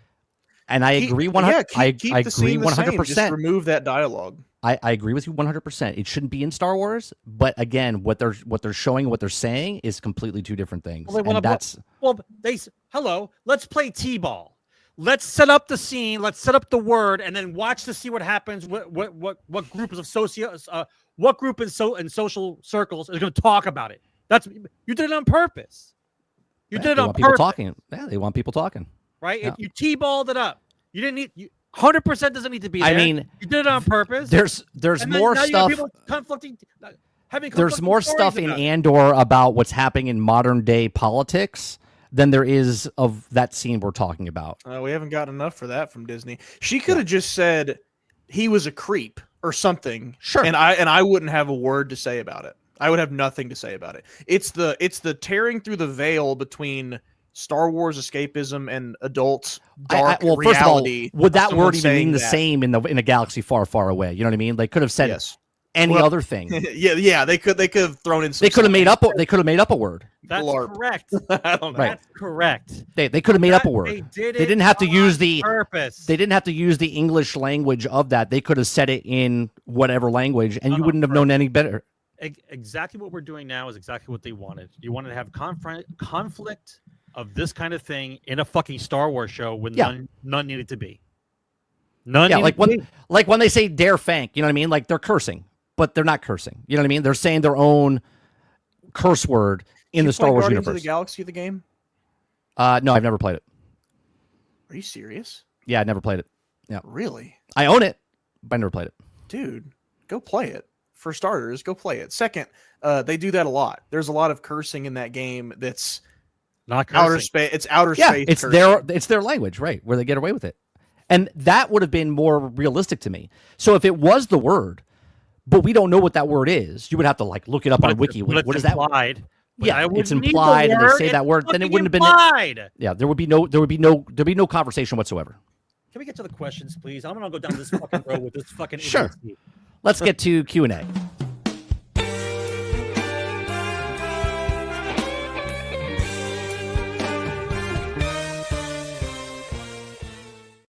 Shit writers for a crap show. Hey, you said let's get to the questions. You can't start out the segment still talking about it. First question is Krebsy says, what dumb things do you think would potentially happen to Discord with a former Activision executive taking over the CEO? $2 for every voice chat you enter, and daily text limits. So I don't know the story. So is someone the Activision executive is taking over Yes. the CEO position? Yes, the CEO is stepping down, and former Activision executive is becoming a new CEO. I mean, they're already putting like quests and shit in here, right? And they're trying to monetize it more. So They will. and that was before he got into CEO. I'd throw out something like maybe like boosting Discord's already a thing. I think they're going to try to tap more into almost treating it like YouTube a little bit and try to like advertise different Discords to people that might be paywalled. So like they want, like maybe you have your Discord app open and you see like, you know, here's some other Discords other people are in. Like you can't see what's in it, but you can see the existence of it. Right. And maybe the paywall or something. I could see them doing that. They want you to join as many as possible. I bet that's probably coming our way. My fear for Discord is I really like Discord. I like the whole organization of it. They're going to go too far and monetize every little fucking thing about this, and people are going to leave in droves, or they're going to have like the FOMO where because you have your whole community, because you have all the people here, you'll be like, I'm just going to pay for it because I'm lazy and I don't want to move to another platform, right? That's what I feel like it's going to happen. What other platform? There was other ones in the past. I forget what the names are, I'll be honest with you. It's like saying there's another search engine other than Google. There is, but no one uses it. There's no other choice. Well, we can all wait for Nintendo. We can all wait for Nintendo. We can all wait for Nintendo to make Discord their own chat over there. Anytime one of those companies makes those kind of purchases where they bring someone over from a different company that does things a certain way in that company, you know what they're trying to do. They're trying to grow out the business, and they're trying to grow out from where they are. That's exactly why they do it. Otherwise, they wouldn't have hired a new CEO. See, there was a time when I was on Discord that I was actually going to do only content on Discord. So instead of like becoming a member on YouTube, you'd be a member on Discord, and all my content would just be on Discord. But I'm not big enough. Like a bigger channel, like I don't know, Asmongold could do that because a lot of people would come on and watch his from that channel, from his from his community. But someone like me doesn't make sense. But I was going to use Discord as the thing, do different tiers and different things. But then I was just like, that's just. Because what happens if Discord closes? Then you're fucked, right? That's why you try to differentiate and try to go to as many platforms as possible. Because YouTube is here. YouTube is not going to go away, right? This is a staple, but they might change the things that are in YouTube. But Discord could just go bankrupt or whatever, or go disappear and be gone, and something else would just take its place. Pretty much. All right, next question. Says Kingerd, now that you're a father, are you ready to pay for Game Pass for the next 18 years for your child? Let's see. Probably not, because I have nephews who game hop, and it's really frustrating to watch them do it. But they all have that one or two that they will stick to, and they will keep going back to it repeatedly. So I think in an attempt to keep my child from playing video games as much as I do right now, I will probably limit the number of games he has access to, which would include probably sticking to purchasing individually. I think you got time. You got to put a timer. I put a timer on my son, and there's that. Yeah, and basically when he wants to play games, he's got to do stuff like chores and stuff. Well, I want to help fight the whole stigma that kids' attention span and focus are dwindling because they're constantly getting overload of just content from everywhere. Yeah. And I feel like a kid having access to 300 plus games, they can just hop. Yep, my son does that. Yep. Yeah, I feel like that's probably part of the kind of the TikTok brain mentality of, I can't focus on this. This is boring. This bored me in the last 3 seconds. On to the next thing. And it's a small thing, call me uptight, whatever. I feel like that might contribute. So I probably would try to avoid that. It's a learned behavior, and you're starting at 7 years old. What do you think happens when you're 17? Right? That's how it works. You're taught patience by doing patient things. You're not just born patient. Like that's how this works. If everything I'm watching is interrupted every 7.5 minutes, there's commercials in everything I've ever watched. Then after 7 minutes of you talking, I'm looking somewhere else. Someone's gonna put an ad on for fucking Cheerios or something. I can't look at you anymore. All you gotta do is just tell your son, nobody likes a quitter. Stick with one game. Times I played Halo Combat Evolved campaign. because that was the only game that I had for a long time. Yeah, there's no telling. And you know the ins and outs of everything. Sure Next one says. By the way, let me add one more thing to that Discord question. I was trying to think really hard about what they could monetize, and I think I came up with they might add a feature where, you know how some PC games the Discord chat goes into the game, like it's recognizing that you're speaking. Yeah. Might be a premium feature. Anyway, we can continue. Yeah, I can see that. Krebsy says, so Oblivion Remaster is made on Unreal. So what's the chances of Elder Scrolls 6 is made in Unreal? Well, I think it's made in Unreal because Bethesda didn't make it. Right. And Bethesda has already said and stated that they're sticking with their creation engine. They reworked it for Starfield, so I don't believe that they moved to the Unreal Engine. I believe it's going to be the creation engine for Elder Scrolls 6. And if they ever make a remaster of Elder Scrolls 6 down the road, they'll give it to the other company. When you're dead and your son's yeah. I think they would have had to start something. I don't know how much progress they've made. I have no idea. But they probably would have had to scrap too much to try to switch over to Unreal. And by the time Starfield came out, I think they stick with creation. I think they might allow remasters to continue with Unreal. But like Shorty said, it's not even them making it, so they'll whatever. Yeah, look, a lot of people that don't play Bethesda games don't understand what makes a Bethesda game. A Bethesda game is a Bethesda game because of the creation engine, because I can put 100 potatoes on my desk or want to do whatever. That's the reason people like the creation engine. I know people don't like to hear that, but that's why people like Bethesda games. Well, because it makes you more attached to the actual world you're playing in. Right. If you're playing an Unreal Engine, you can't do half the stuff you did in the original Elder Scrolls games. You can't do all that crazy shit by manipulating items in the world.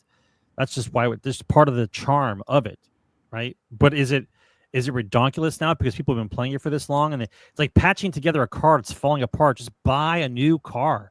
At this point, it's fucking done. Well, they reworked the whole engine. I don't care that you love. Not with Elder Scrolls 6. I think that's too risky. I think if they were to come out with a new IP, they would have done it with like Starfield or something. But with Elder Scrolls 6, nah, they're going to stick with creation. There's too much riding on that game. Next question. There was a lot of shit riding on Starfield. Look what happened. Not as much as Elder Scrolls 6. Though. Yeah, Elder Scrolls 6. Starfield's a brand new IP. They could have done whatever. This is a continuation of the that would have been their time to do it, but I don't think they realized the flaws of it just yet. Not until Starfield. Kansas Gamer says, question, do any of you remember Warzone 2100? Not me. I don't remember it. Kansas really likes Warzone 2100. I don't know what Warzone 2100 is. Can you? It is a game that he could explain it way better than I could, but it's a game that, if I'm not mistaken, from like the early 2000s, and they released the source code, and so fans have just kept it alive for a really long time, just because they have access to the whole thing. It's called. It's a Call of Duty. I'm just kidding. Looks like RTS. It's RTS. Yeah, it's the strategy game. Yeah, that would be up Sarge's. Oh, from '98. My bad. So earlier. That would be Sarge's alley. It looks horrible. It looks horrible. It looks horrible. You're gonna crap on this man's dreams. Yeah, Kansas. You just shit on Kansas's dreams, Sarge. I didn't go into his head and rip out his dreams. Altern says looks like every other PC RTS. What are you talking about? I would rather play Total Annihilation. Oh, there you go. You don't even know how Warzone 2100 plays yet. It looks exactly like Total Annihilation. Altern says, what other games that is more than 10 years old deserves Oblivion remastered treatment? Well, you know what would have been awesome? I think someone said it earlier in the chat, Altern. Star Wars Battlefront Original 1 and 2. If they did a graphical update to what the present day Star Wars Battlefront 1 and 2 looks like, forget about it. That would be a premium remaster they should have done. I'm trying to think. More than 10 years old that deserves the Oblivion remaster treatment. So Knights of the Old Republic. Oh yeah, right. When's that coming out? That would be great. That would be actually pretty. That'd be brilliant. It'd print money. I mean, I'm getting this. Y'all gonna think I'm memeing, but being dead serious, Skyrim. I'm being dead serious. If you got Skyrim, you mean a real remake? The real remake. If you got Skyrim with today's Unreal Engine and less floaty combat, maybe melee weapons that actually connect. Yeah, I mean, dude, it's Oblivion works, I think, because it's a different experience. And Skyrim's obviously way more recent, but I mean, does it deserve that treatment? I think Oblivion deserved it more. But they did you say one killing if they did it? Did you say one, Sarge? I mean, you said Knights of the Republic, but there's so many games in the past, though. I'm trying to think in the past, like a game that like deserves to be brought out and to be redone. There's a few in there. Gravity asks, Kingerd is a fan of Remedy, so what's the thoughts on the upcoming game Firebreaker? Well, I actually can't share my thoughts on Remedy products because of the color of my skin, unfortunately. But if you guys don't know what he's talking about, he made videos about this in the past, so you have to go watch those. They specifically, their community manager made very clear and very public that they were not interested in white male influencers promoting their products. So I am obliging and not promoting their products. I will say, but for the sake of answering your question, I have played Firebreak because once upon a time they did a closed alpha thing, and I played it. And I'm probably in violation of NDA, but sue me. I was not impressed. They don't think you exist, so it's okay. True. I was not impressed, and I would say that even if I were still in their good graces, they were in my good graces because it's a very different type of game. And then you can gather all this from the trailers. It's a very different type of game than anything they've ever released before. It's basically going for that Payday 3 type game. It's a 3-man squad, right? Game? 3-man squad versus that's the post-it notes that get on you, right? Is that the game I'm talking about? The post-it notes are just kind of an environmental thing, but yes, that is in it. It's in the same universe as their other games. It's a 3-man squad first-person shooter objective heist type game. And it was way too generic with a couple of interesting ideas. No way on earth or heaven would I pay money for it, but if it were free to play, I could see people trying it out. I think it's a flop. I think it's their strong point is storytelling, and that's just meant for replayable arcadey fun. So what would you rather play? Firebreaker or Marathon? You got to pay $40 for each one. Which one you pay? God, I guess Marathon. I would. But I mean, I'm also biased because I have played Firebreak. I have not played Marathon. So like the newer game is going to sound more enticing. Did you play any game that Bungie made before? You've played Marathon. True. Just look at it. If I had someone put a gun to my head and said, spend this $40 right now on one of these two games, I would spend it on Marathon before I spent it on Firebreak. Okay, there you go. Next question. This comes from the Riddler. No, Dupless. It says, first riddle. Something that lives in a cavernous space, okay, turns out to be quite poppy place. Poopy place. What is the sore lump that sits inside my rump? Golf ball. I got nothing. I'm kidding. It's a hemorrhoid. Is that what it is? You got a hemorrhoid? What's wrong with Dupless? He's okay. Do you need help? Is this a cry for help? We're not doing riddles. Next question. It wasn't a riddle. That was pretty in your face. Next question. Did you see the Oblivion VR gameplay, and do you think the game like that can bring people to VR? If done well, yes, that's one of the games that you could do VR with. The problem with VR with a game like that, Altern, in my opinion, is that yes, it's very immersive, but man, you're playing that game for hundreds of hours. Your brain would melt because you play a lot of VR and stuff. When you have it on for like an hour and you come out of that headset, your brain's like, what the fuck did you just do to me? Right? Because it doesn't know, like what reality is anymore and what was like where you were, right? I get that playing just the mini golf game where I walk around the mini golf course and play mini golf, and then when I take it off, I'm like, what? It takes you a little bit to get used to. So if you're playing Oblivion for tens and hundreds of hours, man, your brain's you're gonna melt. You're gonna melt your brain. Well, we're not talking about if it's good for you or not. We're talking about is it but that's what I'm saying. Would it bring people over to that game? Yeah, that's the game you would play VR. No, I think people would play it, but they would get tired of it real fast because people are lazy and they don't want to stand and play VR. They would sit and play and stuff like that. You know what I'm saying? It's gonna take an already owned console or something like that with a VR attachment for more people to get into VR. We've seen so many VR games, and I just don't know if, unless they were to lower the prices dramatically or make more exclusives that are more like really popular, like what's going to rip the Band-Aid off and get more people to do VR? And I think the answer is it's going to have to be an attachment of some sort. In my opinion, it's got to be like the Batman game that came out. It's got to be a short story that is long enough but short. You know what I'm saying? Where you're not playing 20 hours, you're playing like 6 to 8 hours of something like that. Yeah. I think that's where you go with that. Or have games with maybe have like a small segment of the game that you could play if you have the accessory to do so. Like not something required, just like an extra, like a special feature type mission or something. It's going to take stuff like that, I think, for more people to actually start buying VR headsets. Yeah, I love VR. I do. I think it's a really cool technology.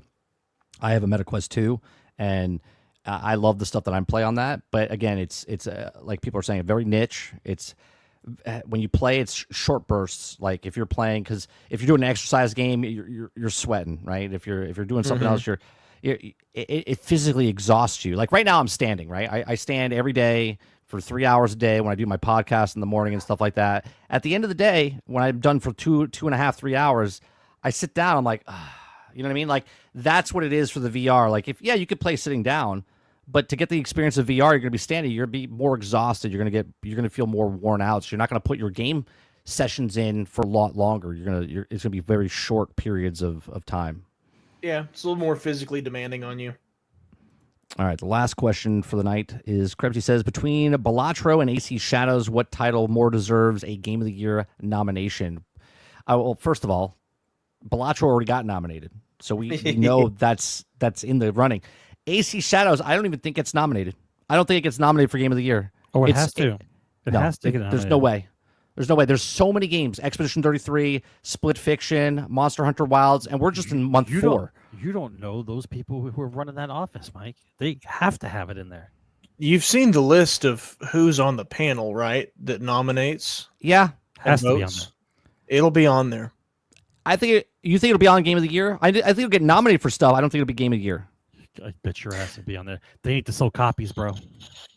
I think it's going to be on the Game of the Year panel unless we see. You don't think there's 3 more games that can come out that are better than AC Shadows this year? Of course I do. But we do. But year to date, and I can't think of what's coming out in the second half of this year, or I guess the 2/3, 3/4 of this year.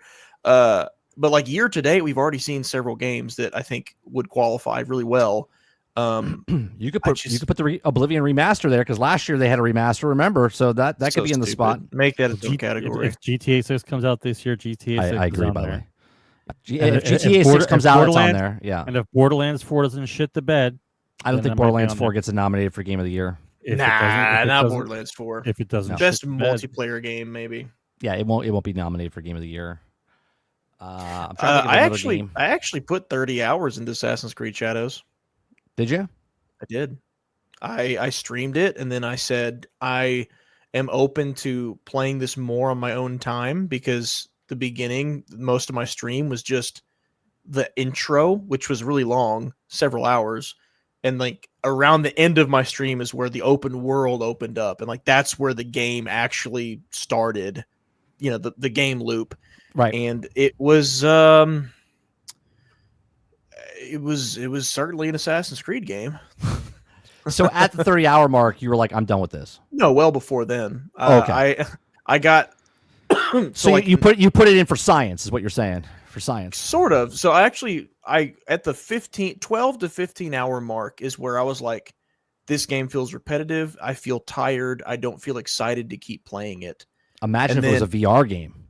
Oh yeah, there's that. And then I made it to 30 hours because during that like week or whatever it was, I don't think I really had anything else. And I just was kind of numb with the baby. And I was like, I'm just going to play just something, that I can just numbly and dumbly just do. And that was the game loop. Go to new area, climb fast travel point, go to castle, assassinate target, take loot over and over and over and over. Yeah, El Nini just named 2 other games, Kingdom Come Deliverance 2 and Ghost of Yote. That comes out later this year. Yeah. Kingdom Come Deliverance 2 will definitely be nominated. Split Fiction will be nominated. Assassin's Creed Shadows, I kind of think it will. I guess we'll find out. We definitely will find out. Oh. All right. Well, I think that is going to be it for Generation X Gaming, the weekly podcast that goes over a few of the top stories in the past week, and we rant along the way. We're here we're here Thursdays from 8 p.m. Each and every single week. If you like it, hit that like button, hit that subscribe button. If you'd like to go above and beyond that, become a member as little as $5. If you want to see the past broadcast, we do this. So the live episodes are on Thursdays. The past broadcast you can always watch on YouTube. But if you want to listen to the podcast on iTunes, Google Play, Spotify, Anchor.fm, that uploads a week after. So like episode 437 just launched on all podcast areas. So if you want to listen to that podcast in audio formats or video on Spotify, you can go watch that over there. But if you want to try to come into the live shows when we do this on Thursday nights at 8 p.m. Eastern, we thank Kingerd for coming in for this episode. Anytime you want to come on the show, you're more than welcome. Just to say, hey, I want to come on the show, and I'll be like, great, we'll put you on. Don't ask, just say I can make it this week. All right, so appreciate it very much. Chat, you guys have a great rest of your weekend, and we'll see you guys in the next one. Thanks for watching. Game on, guys. See you guys. Retro meets the now and here. Gaming tales you need to hear. Laugh and shout and sometimes sneer. Memories from all those years. Console wars and secret tips. Tips and tricks from pixel trips. News that pours from gaming